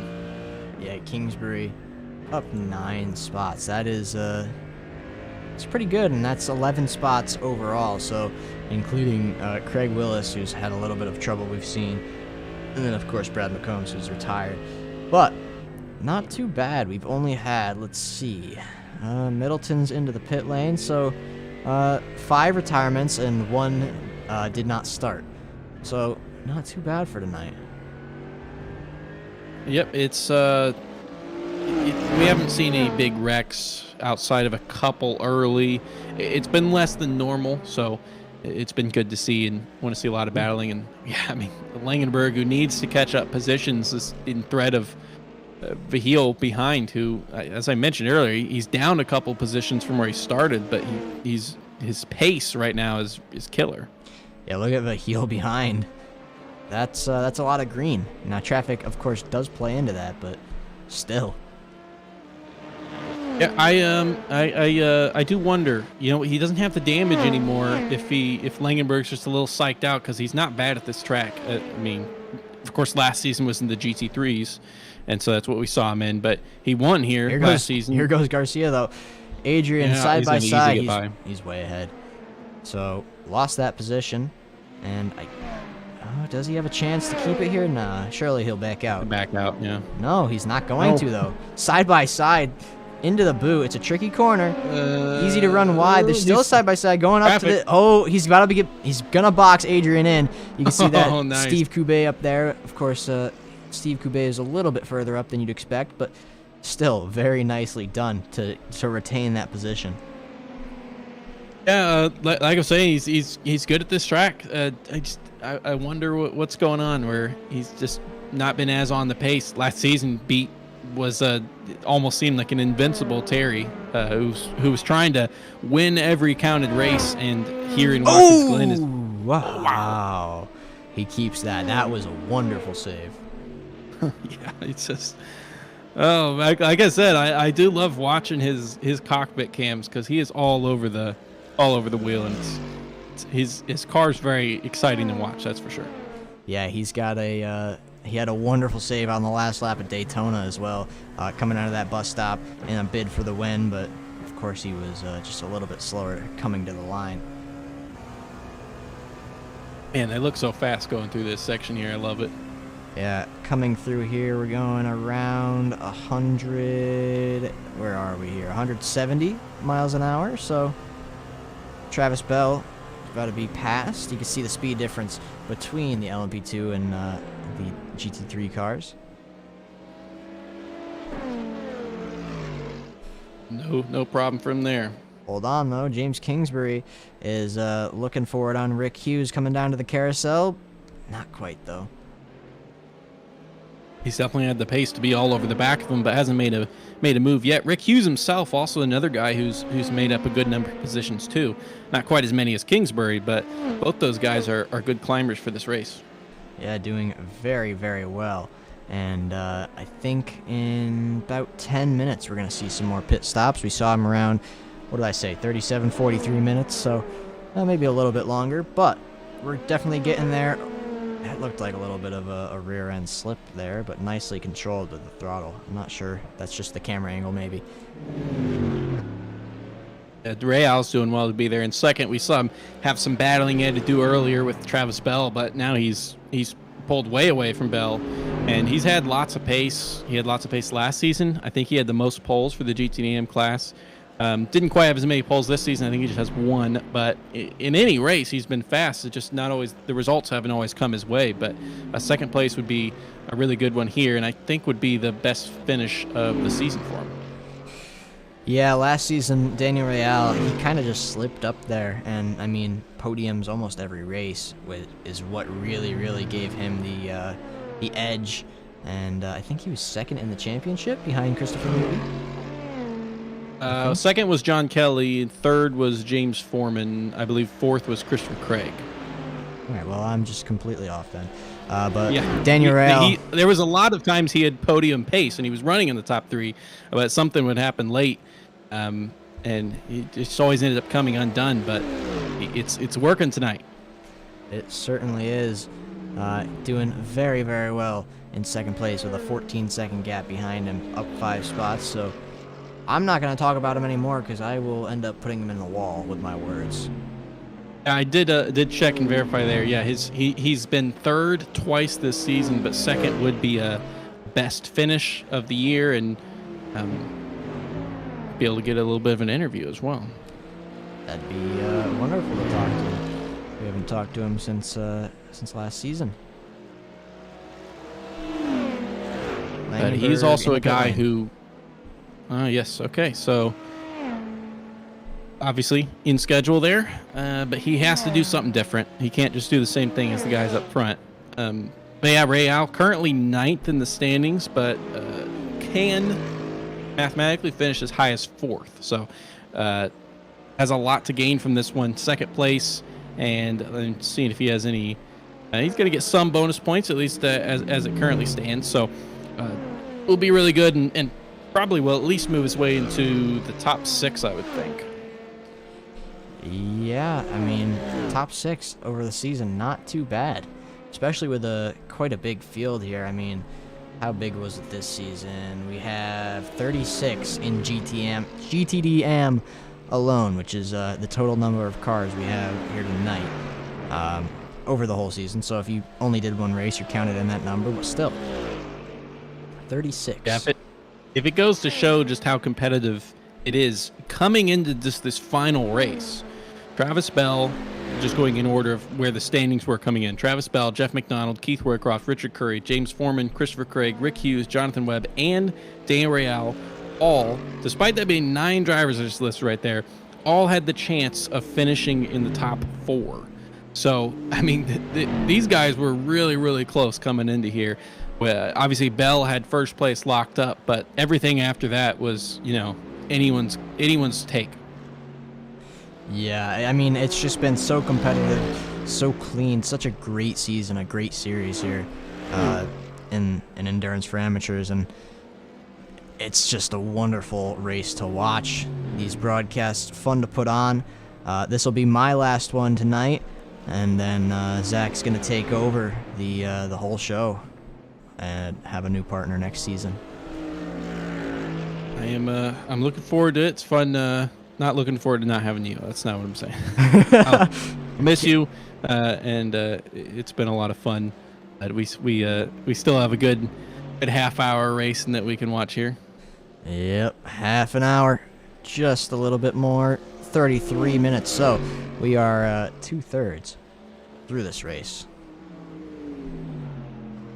Yeah, from what you mentioned last time, again, like I said, Terrell can take it a little bit easy, but Cowger is catching up, and he's now picked it to the point where over the last 5, it's been 0.6 a lap faster, down to 4 now that Terrell just finished that one. But the gap has come down from where it was. It was over 8 seconds, and we're down to 5 now.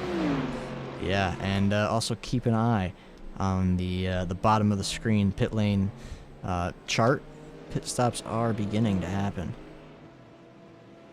It's interesting to me that Kingsbury hasn't been able to get around yet, because it just seems like he's got so much pace right now. But Rick Hughes doing really well to defend, and there's not losing too much time with some lap traffic around. Now, look at that drop for Terry and Terrell. You can look at the bottom right. That was from almost 7 seconds, now down to about 5 over the past 5 laps. Yeah, and I wonder if part of it is that, Terrell doesn't need to win the championship. and Terry needs to win to finish in the top 3. So I wonder if that's a little bit of an influence there. Terrell's, I mean, you know what he's doing. I mean, every single lap he's checking where's Langenberg, what's the gap to Langenberg. He's not really thinking of many others beside that. He's known. I mean, right after last week's race, he was already calculating and asking me if 7 points was the buffer he had or not, and it's something that's probably on his mind every single lap. Is just make sure I'm 7 points ahead.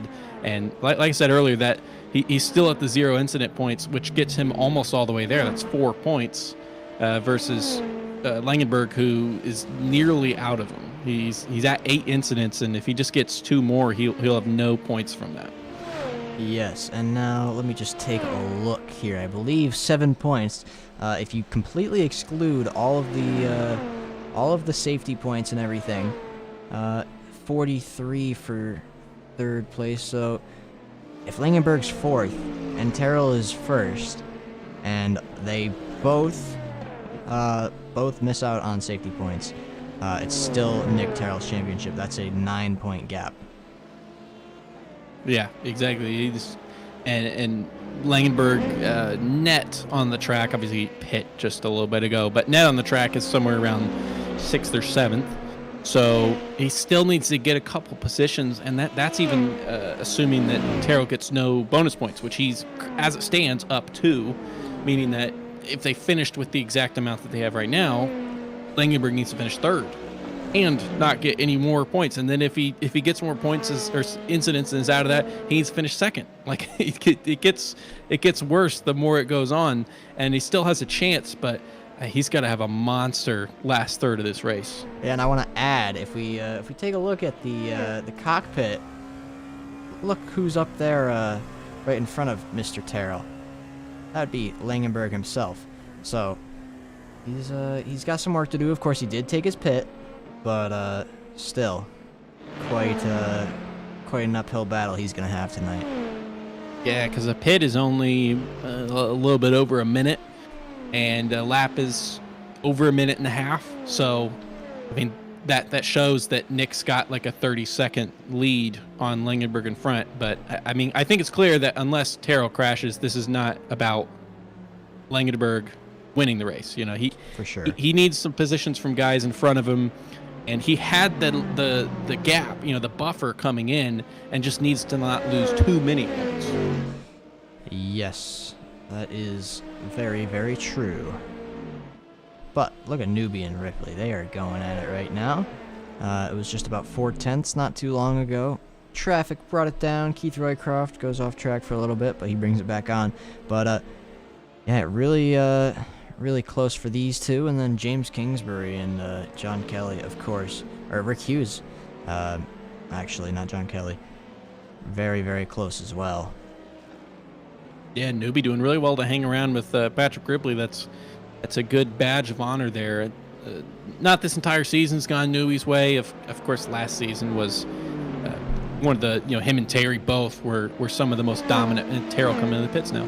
But him and Terry both, one of the more dominant performances we've seen in the season since probably just Dennis Diaz or potentially, yeah, I mean, never mind, that's pretty much it. Dennis Diaz, that's the level that those guys were on. And it's not been as easy for Newbie here in the LMP2, but it does seem like over the last half of the season that he's starting to, have some more pace. And if you're on the pace of Patrick Ripley, then you're doing well. Yeah, you definitely not doing too bad, that's for sure. But Rick Hughes and James Kingsbury are the closest on track right now, so I think we'll take a very, very short break. And we'll watch them duke it out, and we'll be back in a minute or two.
And we're back. We have just about 22 minutes of racing.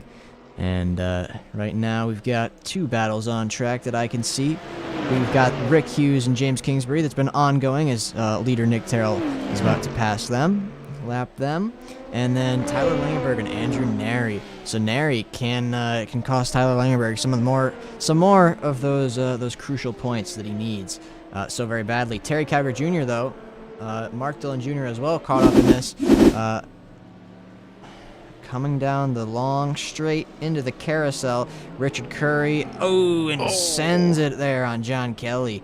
And obviously did not work out. Patrick Ripley taking evasive action. And then Mark Dillon Jr. maybe. And a separate incident as well. Not same place, but just different time, I believe. Goes around. Similar to I'm trying to I can't remember exactly who it was now. It's Nürnberger, I think. I think Nürnberger had a similar incident there. Yes. But yeah, Nary's really hounding Langenberg. By the way, just to give a context real quick, James Kingsbury, I've been talking about how many positions he's up and how he qualified so low. It's because he invalidated all 3 of his qualifying laps that he had time to put in. So he had no valid time, and that's why he started so far back. And another addition, Christopher Craig, we saw him having some issues earlier. He has had a wheel failure, so he's now in the market for a new wheel. He's saying in chat, asking for recommendations. So that's some of his problems.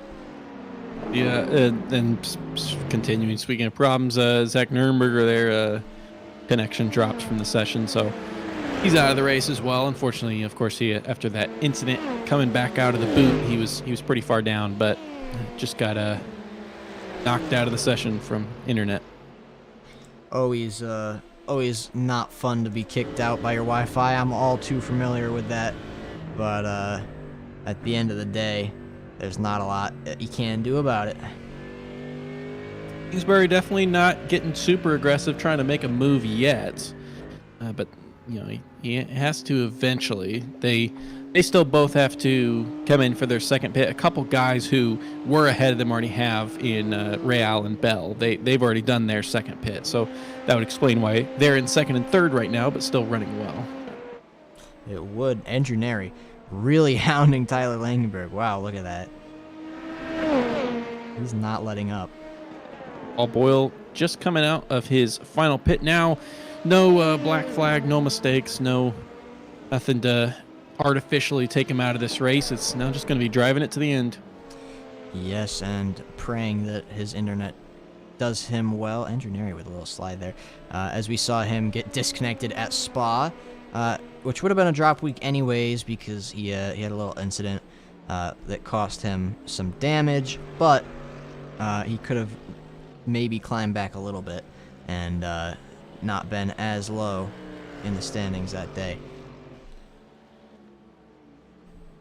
Yeah, Harry is at 10 incidents now, and I don't think 10 is included. So he's just on the edge. He cannot have a single more off track, and then Tyler Langenberg is at 9. So both of those guys just one little misstep away from losing those 2 bonus points, and now Langenberg's now at 10. As I say that from turn 1, so they can't do it one more time, or else they're going to be into 0, and their aspirations pretty much become impossible, I think. Yeah, 0 points. I mean, no bonus points means that Tyler Langenberg, first of all, has to finish at least 4th if Nick, well, actually at least 3rd if Nick doesn't get any, and then if Nick does get them, the bonus points, then yeah, it's looking pretty bleak. Yeah, it's something to pay attention to, but it's not looking likely with 20 minutes to go. It didn't even really seem like it was till just a few weeks ago that we were talking about Nick Terrell having the shot at the championship. He's just kind of quietly been, like I said, doesn't even have a win on the season yet. So, I mean, it doesn't surprise me, that we weren't specifically talking about it, but You know, that's like you said, consistency is what you got to have. And for the first win on the season or he had the win at spot. I'm sorry, he had no poles, only had one win. But to have only 2 wins on the season, but especially to have your second one in the finale is pretty storybook. Yeah, I mean, Nick Terrell, I mean, he's always been there. Second place, third place. Monza was one of his more poor races, which will be another drop week. But, I mean, he's always been there. But I think coming into this season, Tyler Langenberg with a big dominant win in the opening rounds. And then, of course, Terry Carver Jr. just being that reigning champ with such a dominant last season. I think our eyes were on him, and Nick Terrell kind of just, that's why we didn't pay as much attention. Interestingly, Kingsbury and Hughes pit on the exact same lap, but Kingsbury was in the pits for 7 seconds less. He was behind Hughes for a really long time, and maybe he was just doing some fuel saving during that. They are in a couple different cars, although they're pretty similar. But he's now, he's got a 4-second gap to Hughes behind. He's flown by him. They both took tires. It wasn't a tire thing. He just took less fuel, and maybe was just saving that, and really well done overtake through the pits there. Yeah, and how about a shout out here for Daniel Real, taking that alternate strategy against Travis Bell, and that now puts him about 17 seconds ahead of Travis Bell at this point. So a good call by him. I'm not sure if that was directly correlated with it, but hey, it worked. Yeah, Bell taking a little bit of a middle ground strategy as well. Real pit, well, he's about to come up on 9 laps ago, and Bell 5 laps ago. Obviously, we're seeing a lot of guys do it right now. So right now is when I think is when they're at the end of the fuel tank. So Bell pitting a little bit early, and Real pitting quite a bit early. But yeah, the pace that Real's had is really good as well. His fastest lap was a 1:43.2, but then even more impressive than that, over the last 5, he's been a 1:44.4, which is 1.1 seconds faster than Bell, and that's an average. Here's the fastest lap for each class. Daniel Hingley actually with the fastest in GTD AM, which is interesting, by about a tenth, actually exactly a tenth. And of course, everybody else there, we've got a few people in the faster times, the 43s in GTD AM, and then GTD Pro. Obviously, these are the fastest times from the whole race, so who knows when they were set.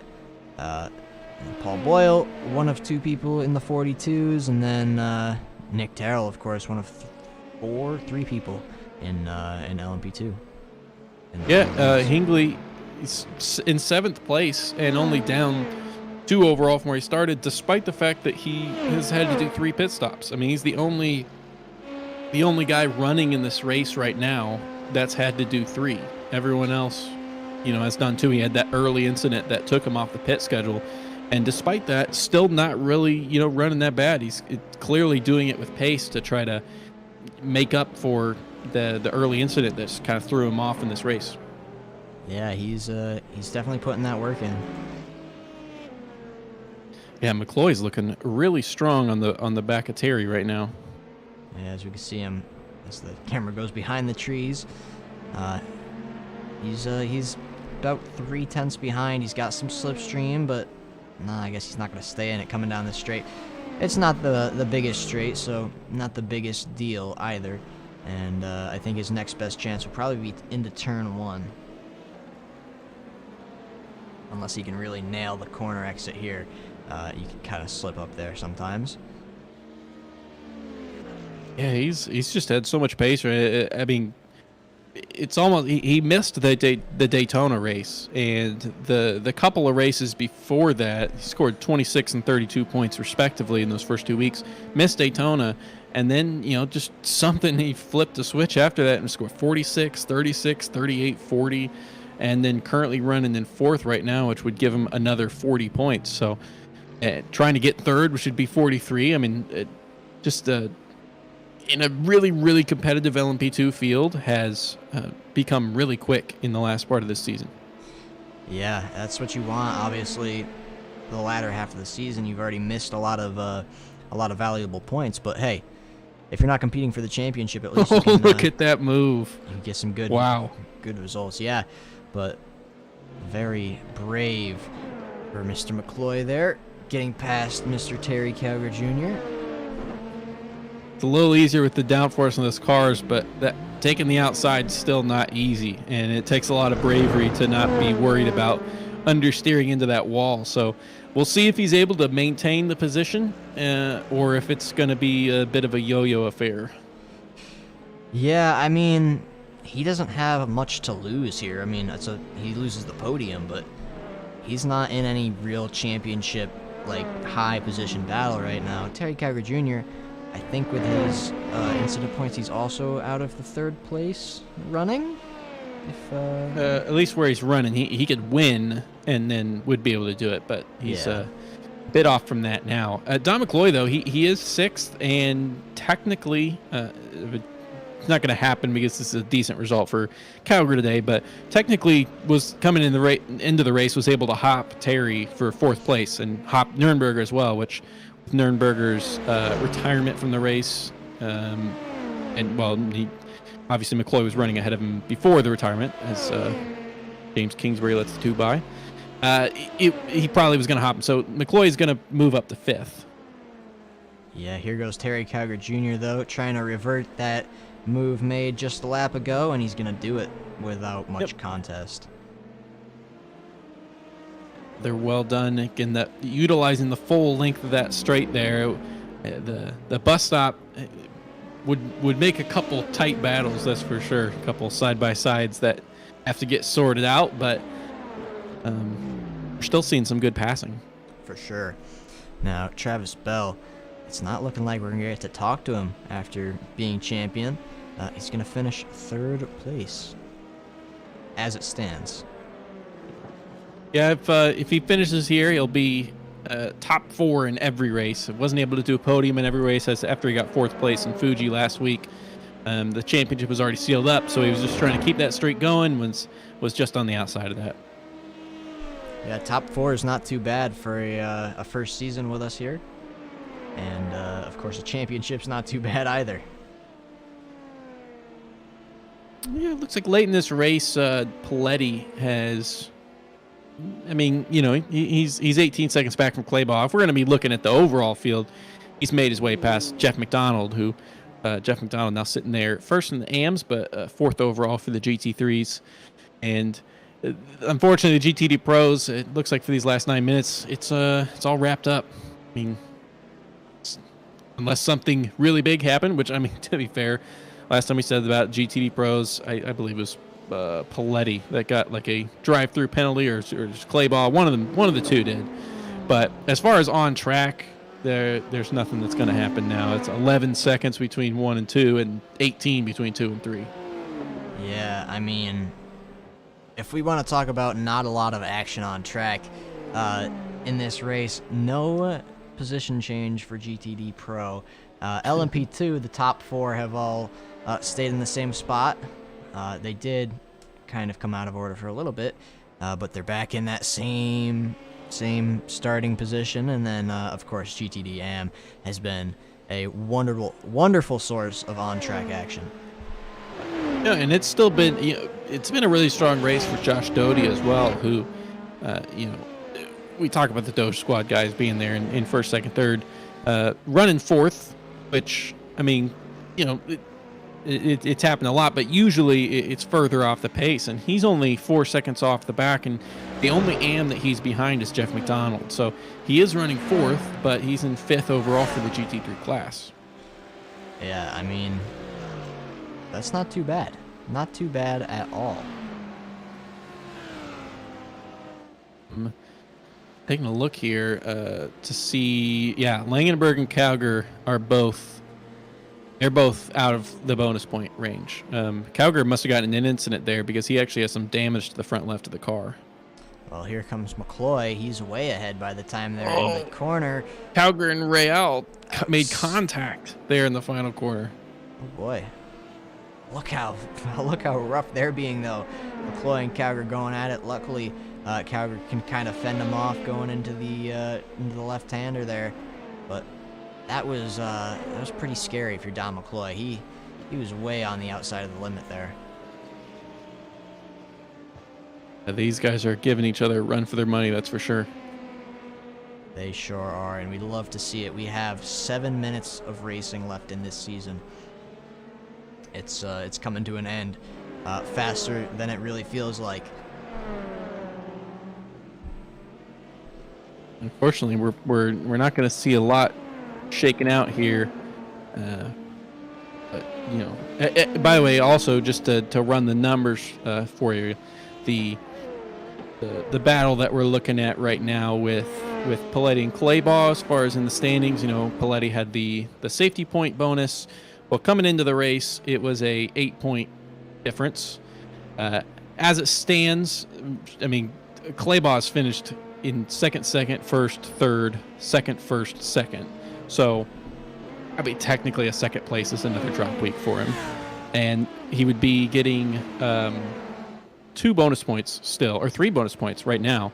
Now, Paletti's at that 0 incident, so he's got 4 bonus points, but unfortunately, third place, it would just be like another drop week for him, and he's going to finish short of Claybaugh and Boyle, of course, taking first place with how it stands right now. So, as it stands, those 3 in GT Pro are in order of what they'll be in the championship.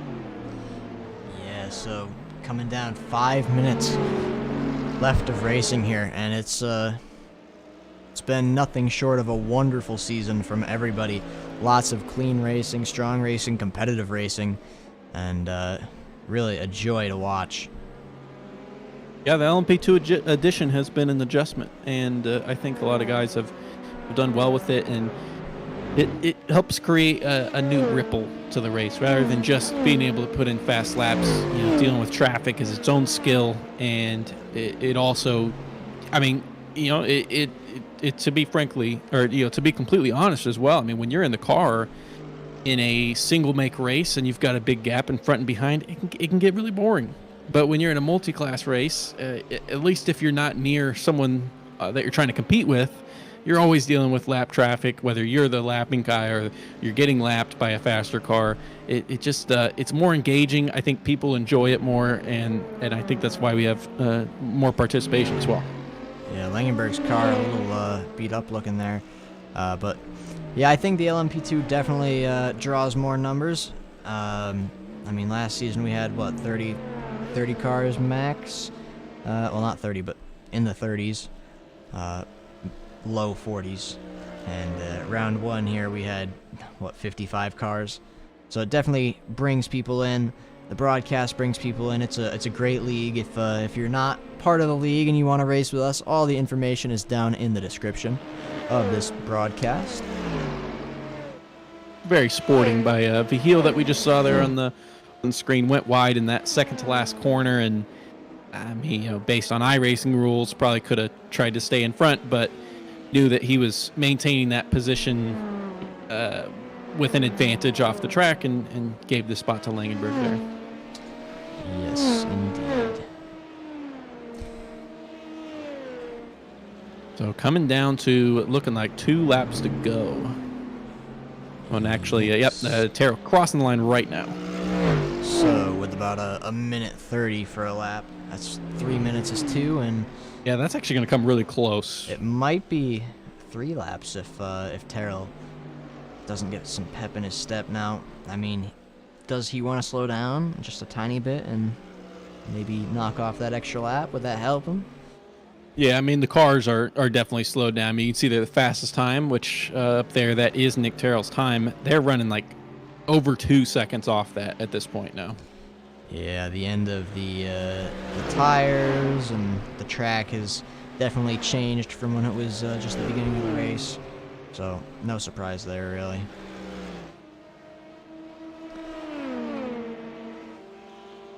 Looks like it's still going to be shaping up to be white flag when he comes around. We'll see here as Nick Terrell's making his way through the second half of the boot now. A couple close battles that we got in the LMP2 field, but I think for the rest of the entire GT3 field, it's pretty much wrapped up. Yeah, it looks that way. There's an overall position battle between Jeff McDonald and Nick Paletti, but That's not for any points and not really relevant to their championships. Richard Curry is having some trouble there where he is in the field. Yes, that's some trouble there for sure. It's been an unfortunate race for him. He had so much pace, put it on pole, and a couple bad wrecks now have ruined what could have been a really, really good race. But, I mean, he's in a tough car, that's for sure. Yeah, Lamborghini, not super easy, but still a fun one to drive, that's for sure.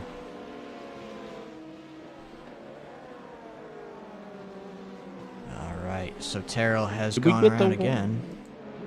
Yeah, did we get the white? I didn't see the white flag waving, but my overlays seem to think that we're on the last lap. Let's take a look here at our grid. I don't see any white flag, but I don't know if they actually waved or not. I think they do.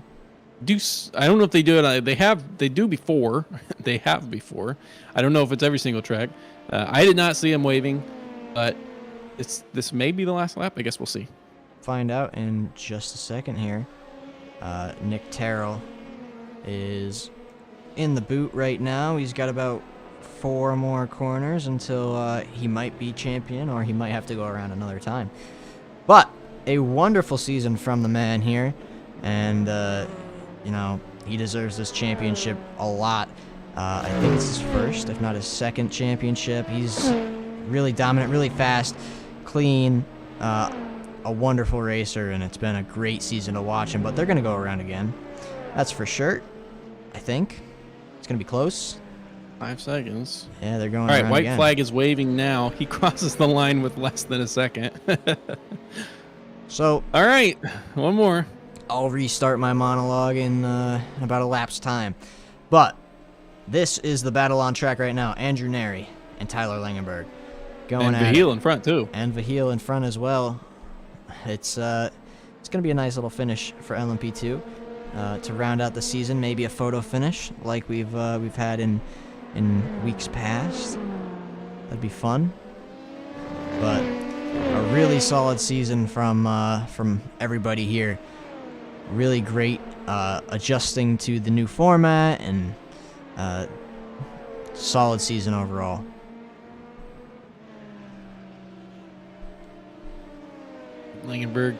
Terrell picking his way through some traffic, taking it nice and easy, that's for sure. Yep. So now Nick Terrell, 4 corners to go, and he will be the Pony Express Endurance for Amateurs LMP2 champion. So the 81 car, the mystery machine, is making his way through the uphill hairpin kind of right now. And 2 more corners, and he will be the championship. A wonderful season from him, really clean, really consistent. Nothing more you can really ask in a season, and it's going to come to this. He's made all the corners. Terry Calgar Jr. is your LMP2 champion for Season 7. Wonderful race, wonderful season, everything done right today, and nobody had any answer for him. Nick Terrell, you mean there, yeah. Yeah, Nick Terrell. Who do I say? Nick Terry Calgar Jr. Okay, Nick Terrell. Oh, my. Paul Boyle is your GTD Pro champion, as he also does not set a foot wrong here today. Really great race, first to first. Nothing more you can really ask from the driver there. And, of course, Travis Bell, who's still got a ways to go in his lap, and also not in first place for his class, but has secured his championship way before that. He's going to be our champion for GTD AM. So nearly got that podium in every race too. Yeah, just one race that sets him apart. But I guess we could say podium in every counted race. Just a couple more corners for him to go, and again, a fantastic win for Jeff McDonald this race, and you know, what a dominant win on the season as a whole for Travis Bell there.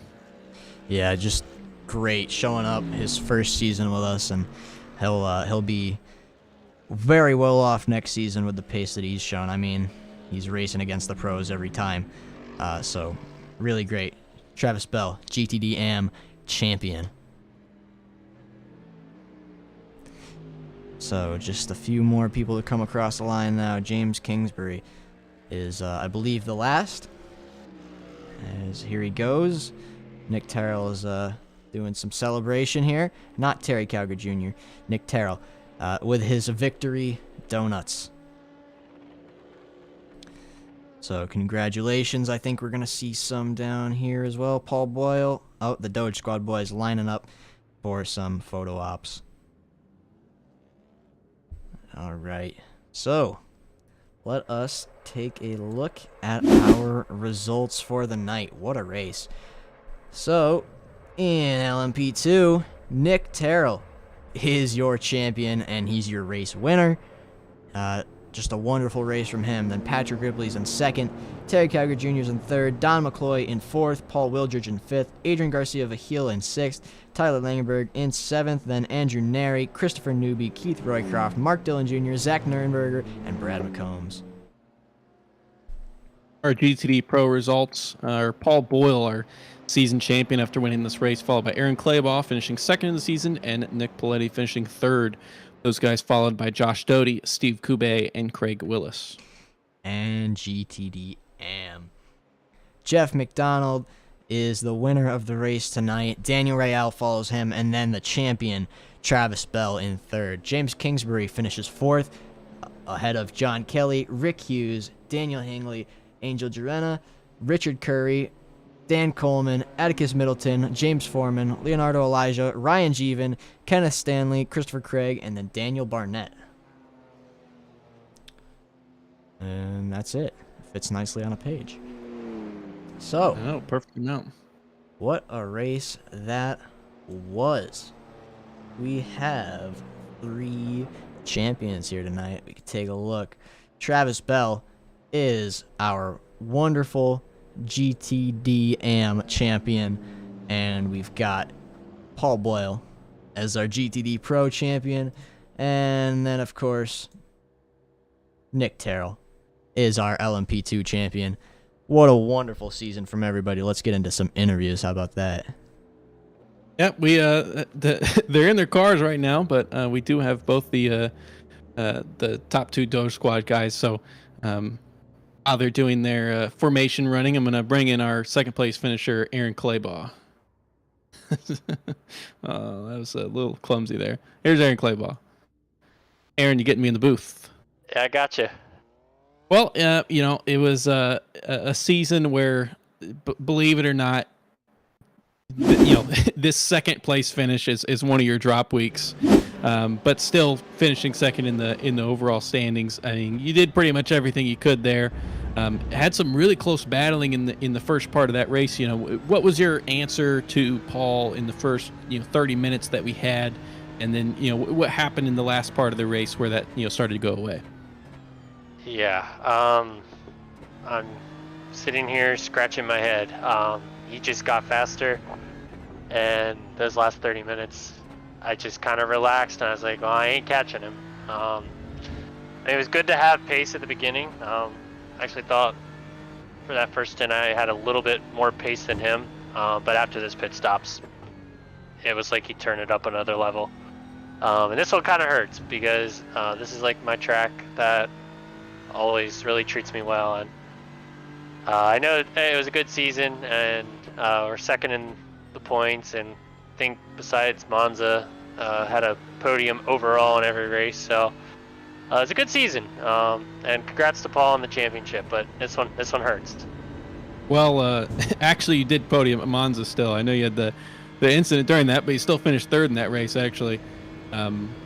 So yeah, I mean, you did podium in every single race this season, so one of only 2, you and Nick, I think, were the only guys who were able to do that. So, I mean, that's an impressive feat on its own. And, coming into this race, you didn't, obviously you weren't going to spill any secrets to your teammates. What was your unique preparation for it? You said it's a track you really like. You guys did all choose the same car, but what was, how were you preparing yourself for the race today? Yeah, I ran about I want to say like 30 minutes before hopping in the session tonight.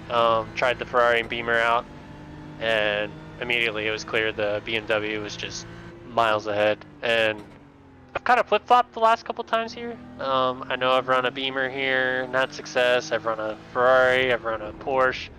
But right now the Beamer is just the all-around best car at almost every track we go to. So I'm hoping with the new season coming up, balances things out a little bit more, so we can see some more variety next season.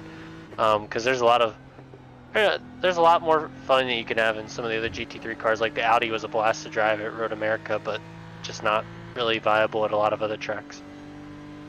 Oh, and speaking of the new season, you know, we have a new class split format where it will, you know, be based on qualifying pace, and will help kind of split the A and B, you know, Pro and AM fields a little bit more cleanly.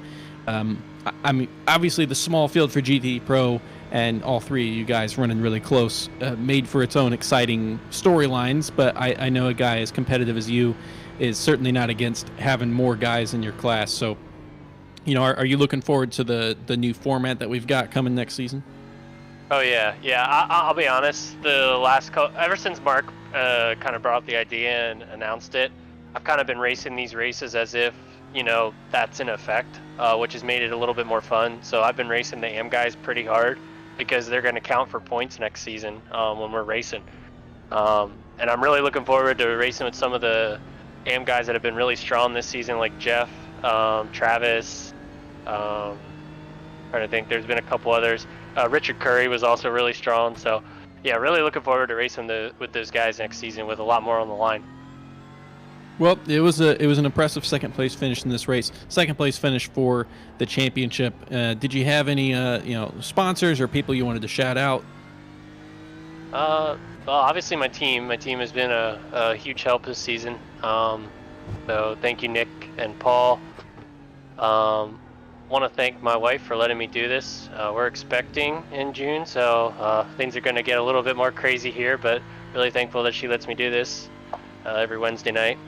And want to thank you, Zach, and Tom for these broadcasts. Gonna miss you, Tom, in the booth, but I'm sure we'll get you back at some point.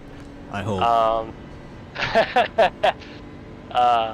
Yeah, but and also thanks to all the admins and everybody for just putting this on. This league is it's fantastic, man, that everyone, you know, from all different skill levels can come and have a great time. And for the most part, this season with the LMPs, it's gone really well, which was a really big concern I had at the beginning. So thanks to everybody. It's been a great time, and looking forward to next season. Yeah, congratulations on the expecting. We appreciate the kind words, and we're looking forward to and expecting a really strong competitive season from you again next season. All right, sounds good. Talk to you later, Good man. night, Aaron. That was our second place finisher, Aaron Claybaugh. To keep the order going, I'm going to bring in Paul Boyle, our race winner and season champion. Paul, you get me in the booth here. I do. Well, you needed to come in. All you needed to do was just get a podium, even without any safety points. Obviously, you had a couple drop weeks you'd like to forget, but everything outside of that was pretty much bossed from start to finish. So, you know, you did more than just podium today. And what was your preparation coming into this? And was the win the plan the entire time? Yes, as I said last week, it's a case of there's one statistic that I really wanted to get this year, and that was the quote unquote perfect season. I know it hasn't been exactly that, but with the shortened season this year, and the fact we still had 2 drop weeks, every race that counted for me in the championship standings has ended up being a P1. So that's a lovely feeling. Yeah, it's a pretty ridiculous accomplishment to be able to achieve, and most of the time that was winning by double-digit seconds, just like today was. Now, during this race, it was not quite as comfortable of a gap early on. You and Claybaugh trading blows, and him staying within a second of you for quite a while, but then halfway through that race that changed. So what did you pull out of the hat in the second half of this race to really pull away? Yeah, long story short, myself and Aaron, we had very comparable lap times in practice, in our testing, in everything, and so I knew that was going to be a grind of consistency, where he managed to get past Curry in the early laps in a fairly similar fashion to myself, and then stayed within touching distance to the point where when traffic hit, he managed to catch back up and be within my draft. Once he was there, the only point of real advantage I seemed to have over him was turn one, but I was very, very swiftly gobbled straight back up through 3, 4, and 5, with the draft down that back stretch. So the game plan for him was to sit behind and use that, and then hopefully short fuel it and pull away. But I just kept grinding out close to my best lap time that entire second stint, and it paid off. Yeah, it was yet another impressive win. Now, as the season champion, which, again, congratulations on that. Obviously, when you win every counted race, it's kind of impossible not to win. But you still were able to pick up a good amount of safety points along the way. Now, next season, with a different class format, splitting up the pros and AMs a little bit more evenly, you should create a bigger field. But I know as a competitive guy, you're not against that. But are you still sticking with the GT3s, or are you going to be moving to the P2s next season? I'll have to discuss that with the team, obviously Aaron and Nick, and find out whether they want to lose me as the ghost, so to speak. But no, my current plan A is, if Mark will have me, is to keep running these GT3s and to show them how it's done. I think they're very different cars, and I think with us splitting or changing the way that the whole LMP2 and the GT3s are working, I think we're sticking with, wanting to keep like a top tier GT3 class going still. And obviously, even if we were to include the AMs in the overall standings, you won, I think, still pretty much every race. So, I mean, we're looking forward to you next season and doing well. And I know that you've probably had a few secrets spoiled through your championship run here as you pulled everything out of the hat. But do you still have a couple stuff that you've kept in the pocket for next season? You're not going to believe me when I say this. Even I have no idea what happened this season. I personally have just been running my race, and it's seeming to be a class that is unmatchable by many at the minute. So hopefully iRacing continues to make these updates work in my favor, but so far so good. Congratulations on a season championship here. It's your first for E4A. And was there any sponsors or people you wanted to thank? Obviously, my team, Doge Squad Racing, we've had an amazing year. It's obviously been a tight nip and tuck battle between the three of us all season long, and long may that continue, even with plenty more competition surrounding us next year as well. I can't wait, and it's an exciting time. Outside of that, my dad loves to spectate these and is an avid viewer. Maybe not live because it is 3 o'clock in the morning, but he's replaying these every single week and telling me every moment I've been featured. So thank you for again, you guys as well, for putting this on and keeping the broadcast running for us. So we have these memories to look back on, and it's not just a race for us, but a thing to be proud of too. We appreciate the kind words. What a congratulations on a stellar season, and looking forward to you attempting the back-to-back next season. Thank you very much, guys. Hopefully it's just as good. Have a good night, Paul. That was our race winner and champion for GTD Pro, Paul Boyle. Now, didn't finish in the top two, but I did want to talk to Travis Bell here, finishing third for the GTD AM class, because we didn't get to talk to him yet since he won the championship. So, going to bring in Travis Bell, our third place finisher. Travis, get me in the booth. Nearly got, with today added to it, nearly got the podium in every single race. We didn't get to talk to you after you locked up the championship. You hadn't mathematically gotten it yet when we last talked to you, but then with the race removed, you did have it.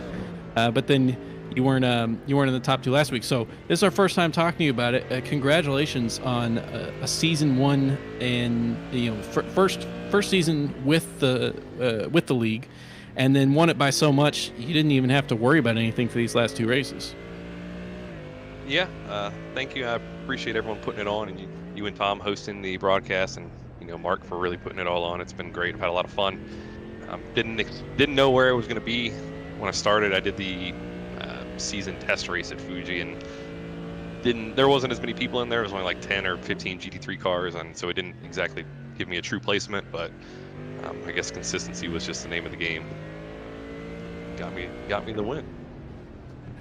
I think you also, across the season, I did the mental math in this earlier. I think you had the second most total safety points as well, only behind Nick Paletti, who is very famous for low incident counts. So, how did you, that's a skill in its own right. So, what did you do as far as in the season on a whole do to prevent any major incidents or even really that many off tracks or abusing track limits?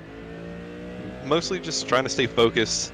I say it every time I've been in here, just hitting the breaking points. But really, I hammer it home to myself that, hey, I was like, I might not be the fastest, but I can try to be the cleanest. I can try to give the LMPs, a predictable path to get by. Luckily, I was not involved in any actual. I don't think I was any contact with them the entire season. A couple close ones like everybody else, but it's just how it goes. But the main thing is just remembering every point, and having a marker on the track to say, okay, this is where I stop, this is where I'm gonna get back on the gas at, and just focusing on that, because those points do add up. You get 3-4 points, across 8-9 races. Those can definitely make a difference, especially because they carry on even through the drop weeks. So just trying to make sure I know the track in and out as best as I can. I don't have as much time to practice as some of the other people that I've learned, which is no fault of theirs. But making do with what I know, and making sure I hit every single point that I can every single time. And you space out. I had one in this race. I don't know the corner names of Watkins Glen at all, but I spaced out, went off track, but no one was around me, so it didn't really matter. But just you miss by an inch, and the next thing you know, you're sliding through the ice patch known as the grass here. So. I was wondering, as far as this race specific, you had a long stretch. I mean, maybe even like 30 minutes where you and Daniel Real were really duking it out. So, run us through what's going through your head there as you guys kept trading positions.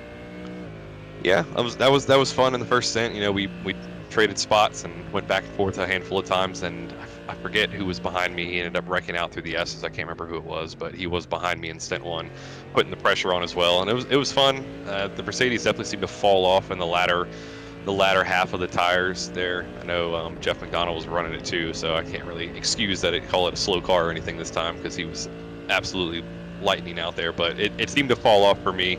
I was talking to him in the waiting room, and his ending tire wears after stint 1 were much better than mine. So maybe I'm just braking a little too aggressively or something, give something to work on. But it was fun.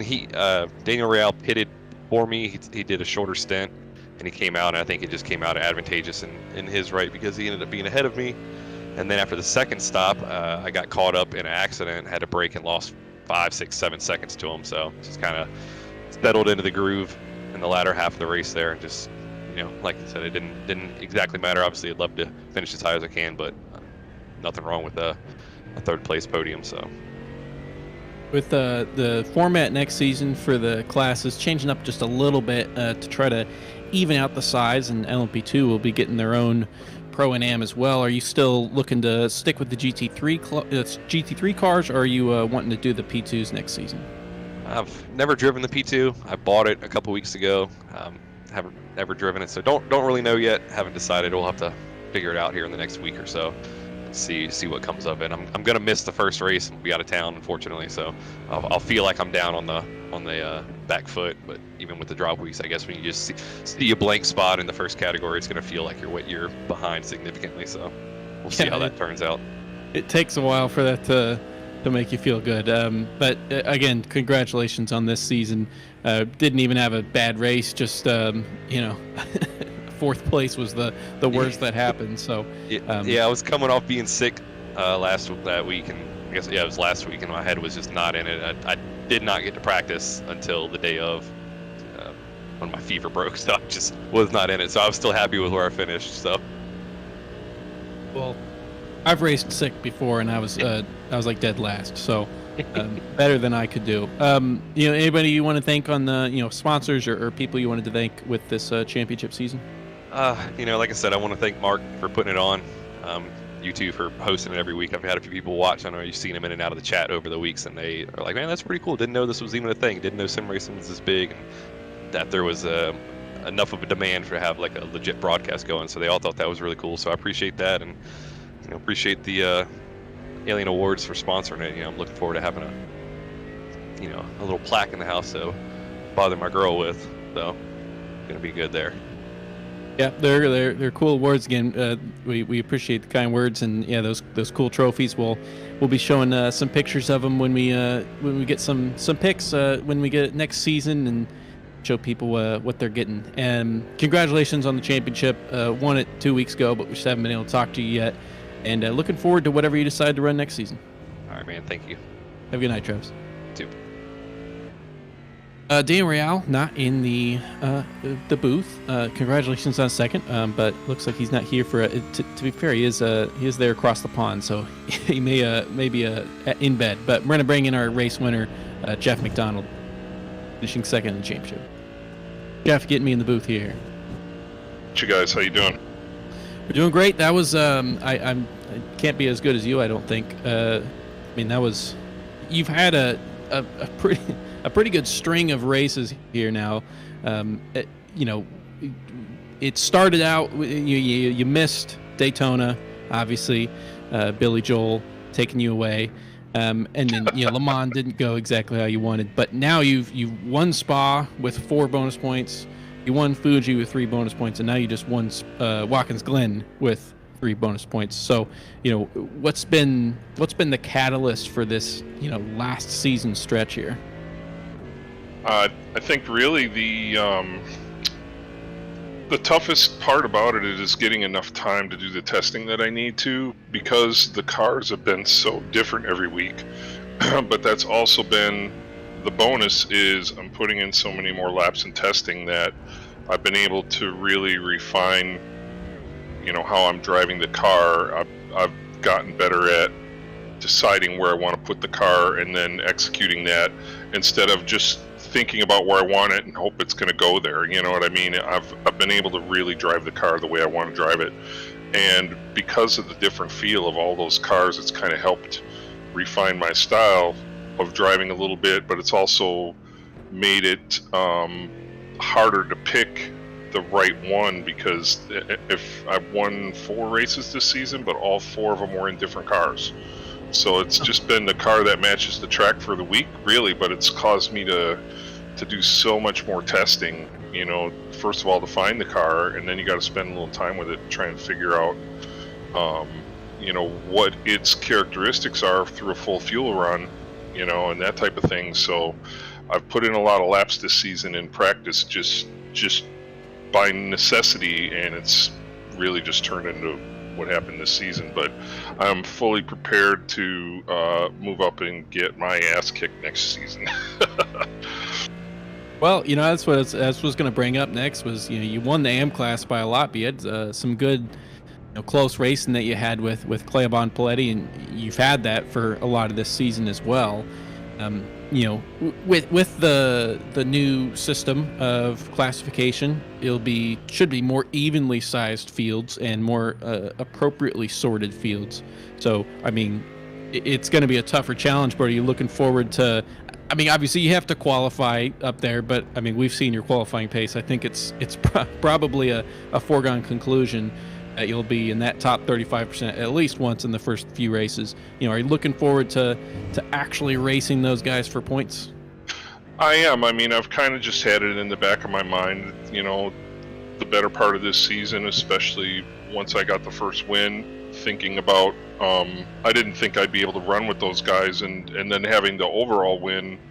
I think it was the second win or whatever. And then I was like, wow, I can actually do this, So then I just started paying more attention to where I'm at with those guys. I didn't want to do anything to jeopardize, my position in the class I was running in, but I wanted to make sure that I was kind of getting a gauge on where I fall in line with those guys, so when we run next season, I'll have an idea who I'm racing and who I'm not racing.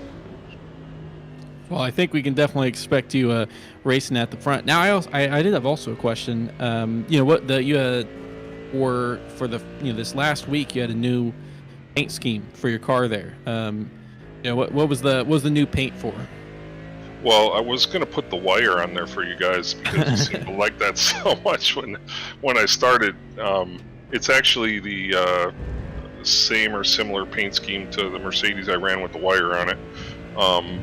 It's the Ninja Botanicals is a company that I have, so I just run it for a sponsor for fun.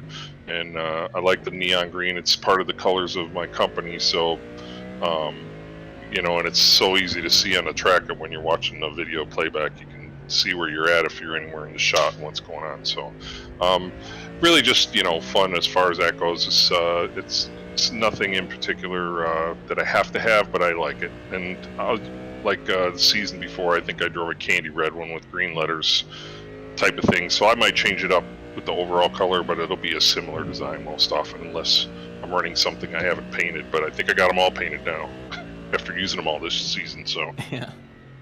Now I did wonder, you were second place coming into this race here. Obviously you had a pretty good lead on Keith Roycroft, who's in third, who was actually in the LMP2 today. Mathematically, though, you still had the capability, if you had a bad race today, of finishing as low as fifth. Like, did you feel any pressure coming in to this race? I didn't really look at it from that point. I think if anything, it was just a little. I knew if I won this, I was going to be a little disappointed that we shortened it 1 week, because I think I would have had a shot at it if we had the week that we had planned running for it, and then they changed it to the anniversary race. But Travis did what he needed to do early, and that's the way it goes. He did a great job, and he did what he had to do to win the championship. So I'll be happy with the second and move up to the pro division next season, and we'll go run those guys the best we can.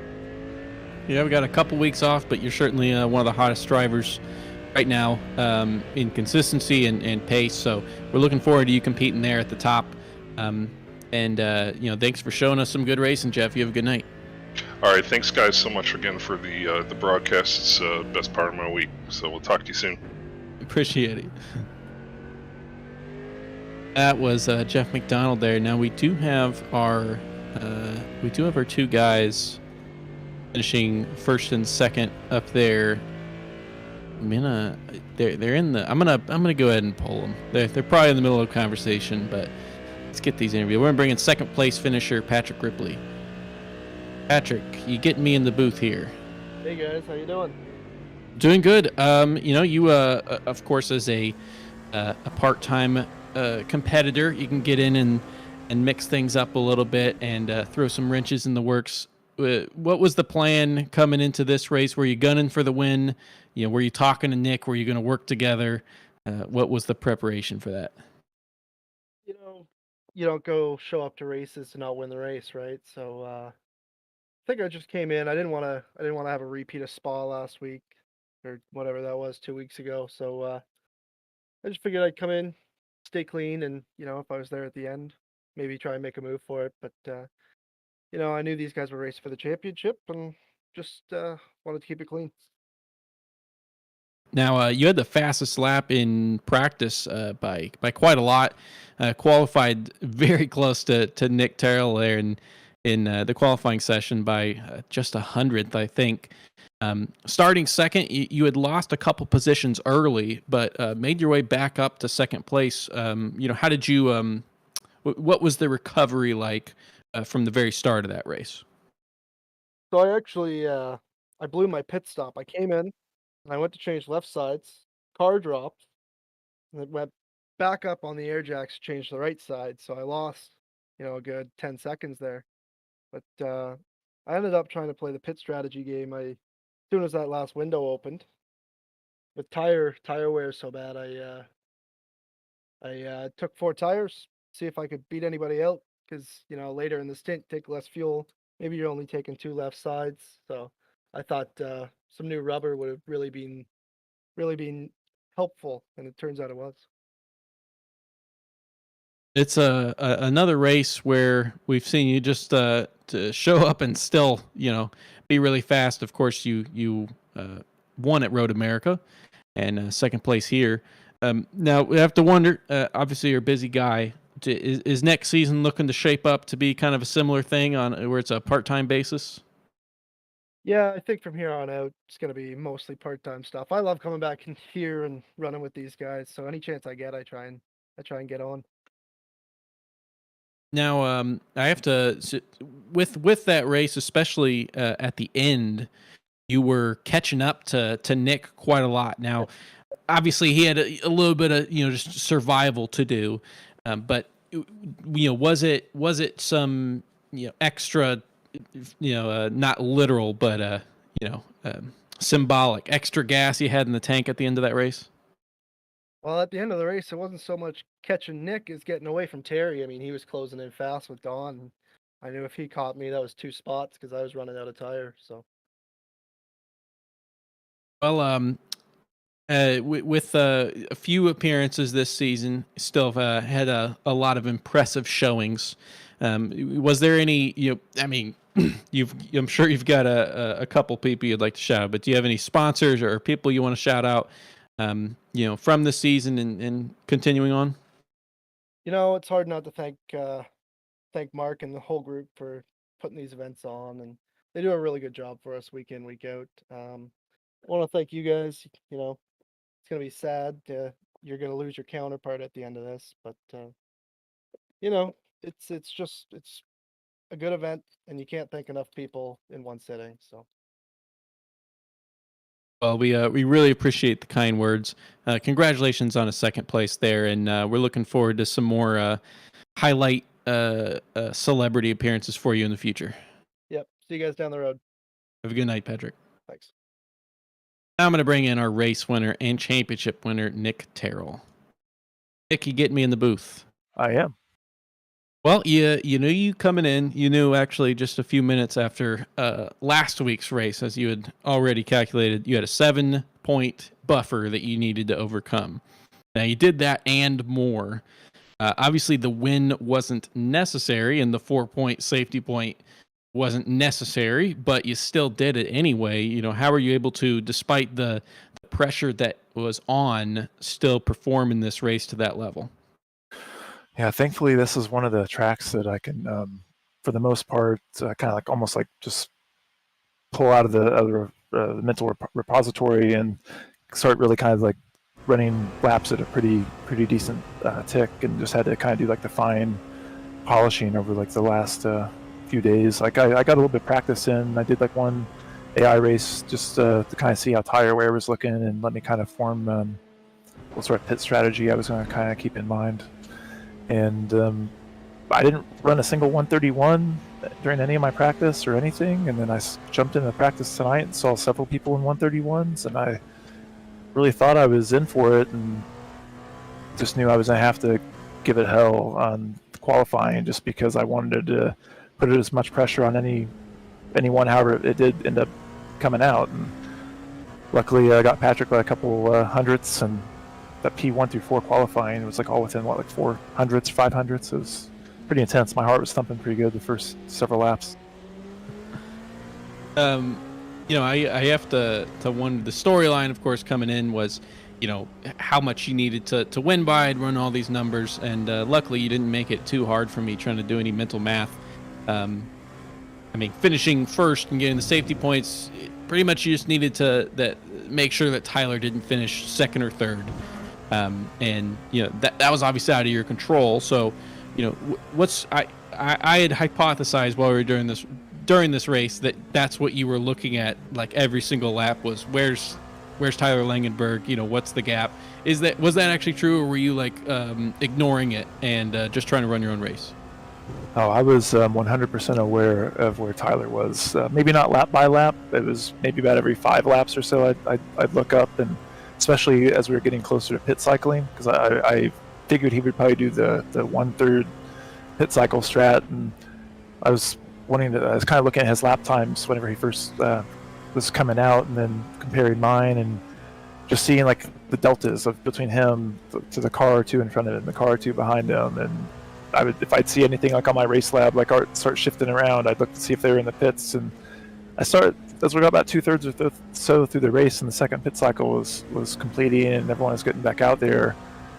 I felt comfortable enough, as long as Patrick and Terry or Dawn as well didn't start putting a ton of pressure on me, to kind of dialing it back a little bit, and just knowing I come on relatively light fuel, new tires, like I had all the boxes ticked, and had still the safety bonus as kind of like an ace in the sleeve. And I was gonna, if I started seeing Tyler's delta to the cars in front of him dropping more and more, I was gonna probably just try to push a little more, just to kind of like put the pressure on him to see like the deltas were still changing. But luckily I didn't have to do that. It was a relatively comfortable race. Once the draft was broken, and was able to kind of just get locked in until toward the end there, when Terry was within a couple seconds or so at one point after pit cycle, and I was really starting to play with numbers in, because I'm like, well, crap, if I drop back to second, third, or even fourth, and then Tyler's seventh, I mean, that could still be really close, because I had no idea what his incident count was or anything. So I just kept eyeing my 0x, and that was kind of my goal toward the end. Like that last stint, that was my primary goal, was just to keep that and run consistent laps.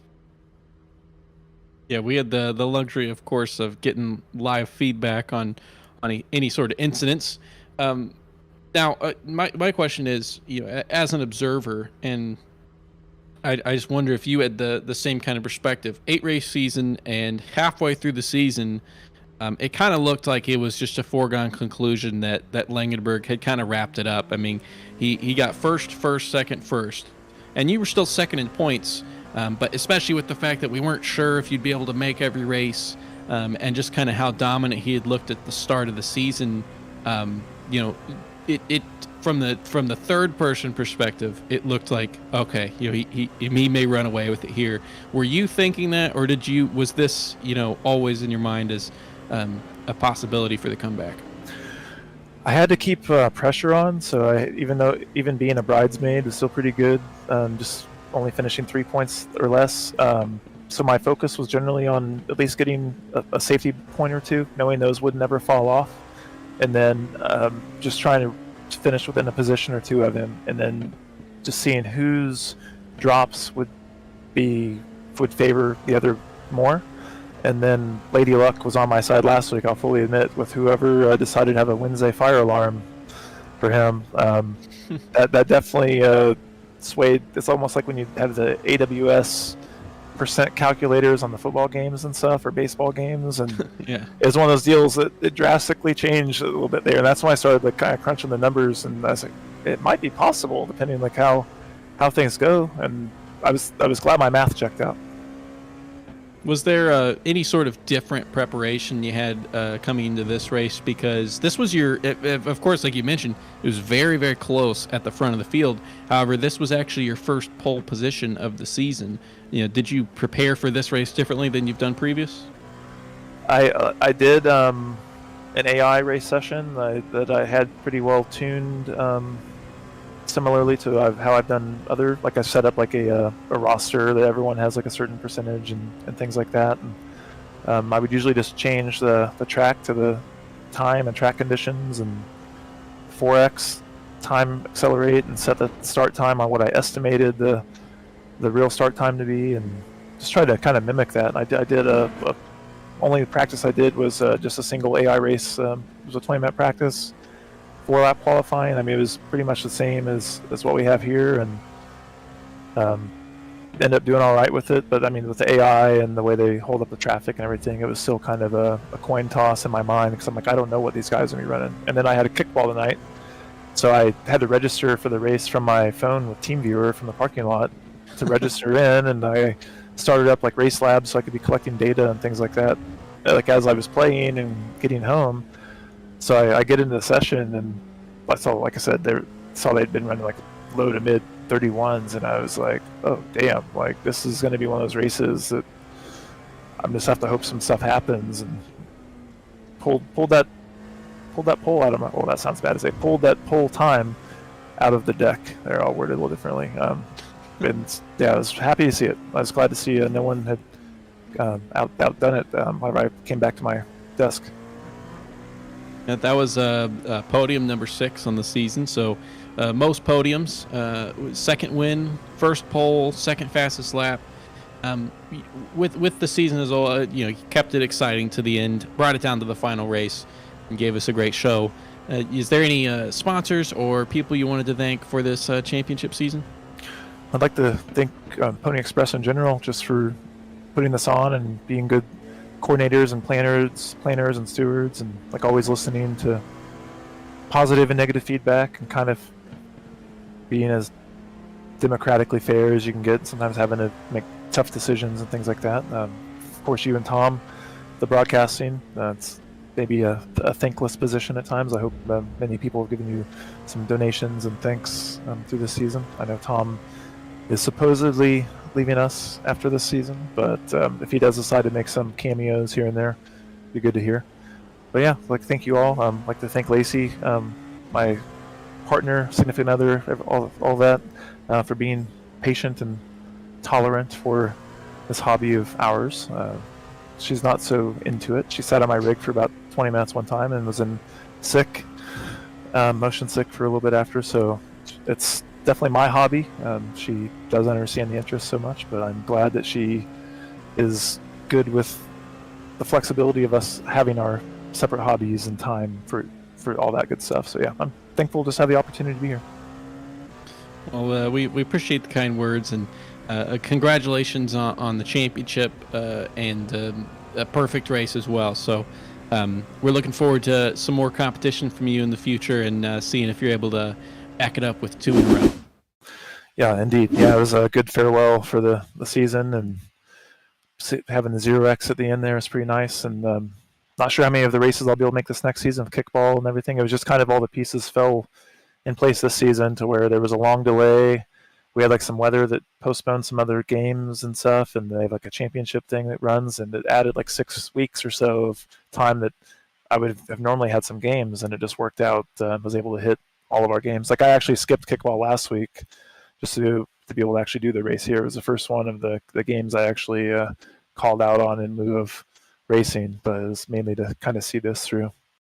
Well, it definitely paid off. So again, well done on the championship. And if you do, you have to show up part-time in the future. We're looking forward to some celebrity cameos from you and Patrick Ripley. Oh yeah, I'll be open-minded to in-car correspondence or whatever you might want to throw me into. I'll do whatever. I'll play around, and as long as I'm not having to do that legend thing, I'm not actually racing anybody. Well, you have a good night, Nick. Again, well done on the championship, and we appreciate the kind words. Thanks, Zach. As always, have a good one.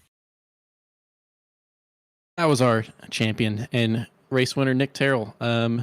It's been a lot of fun doing this broadcasting, Tom. It's been a couple seasons, and we've seen a lot of pretty very intense racing and some great incidents. But it's been a lot of fun to do.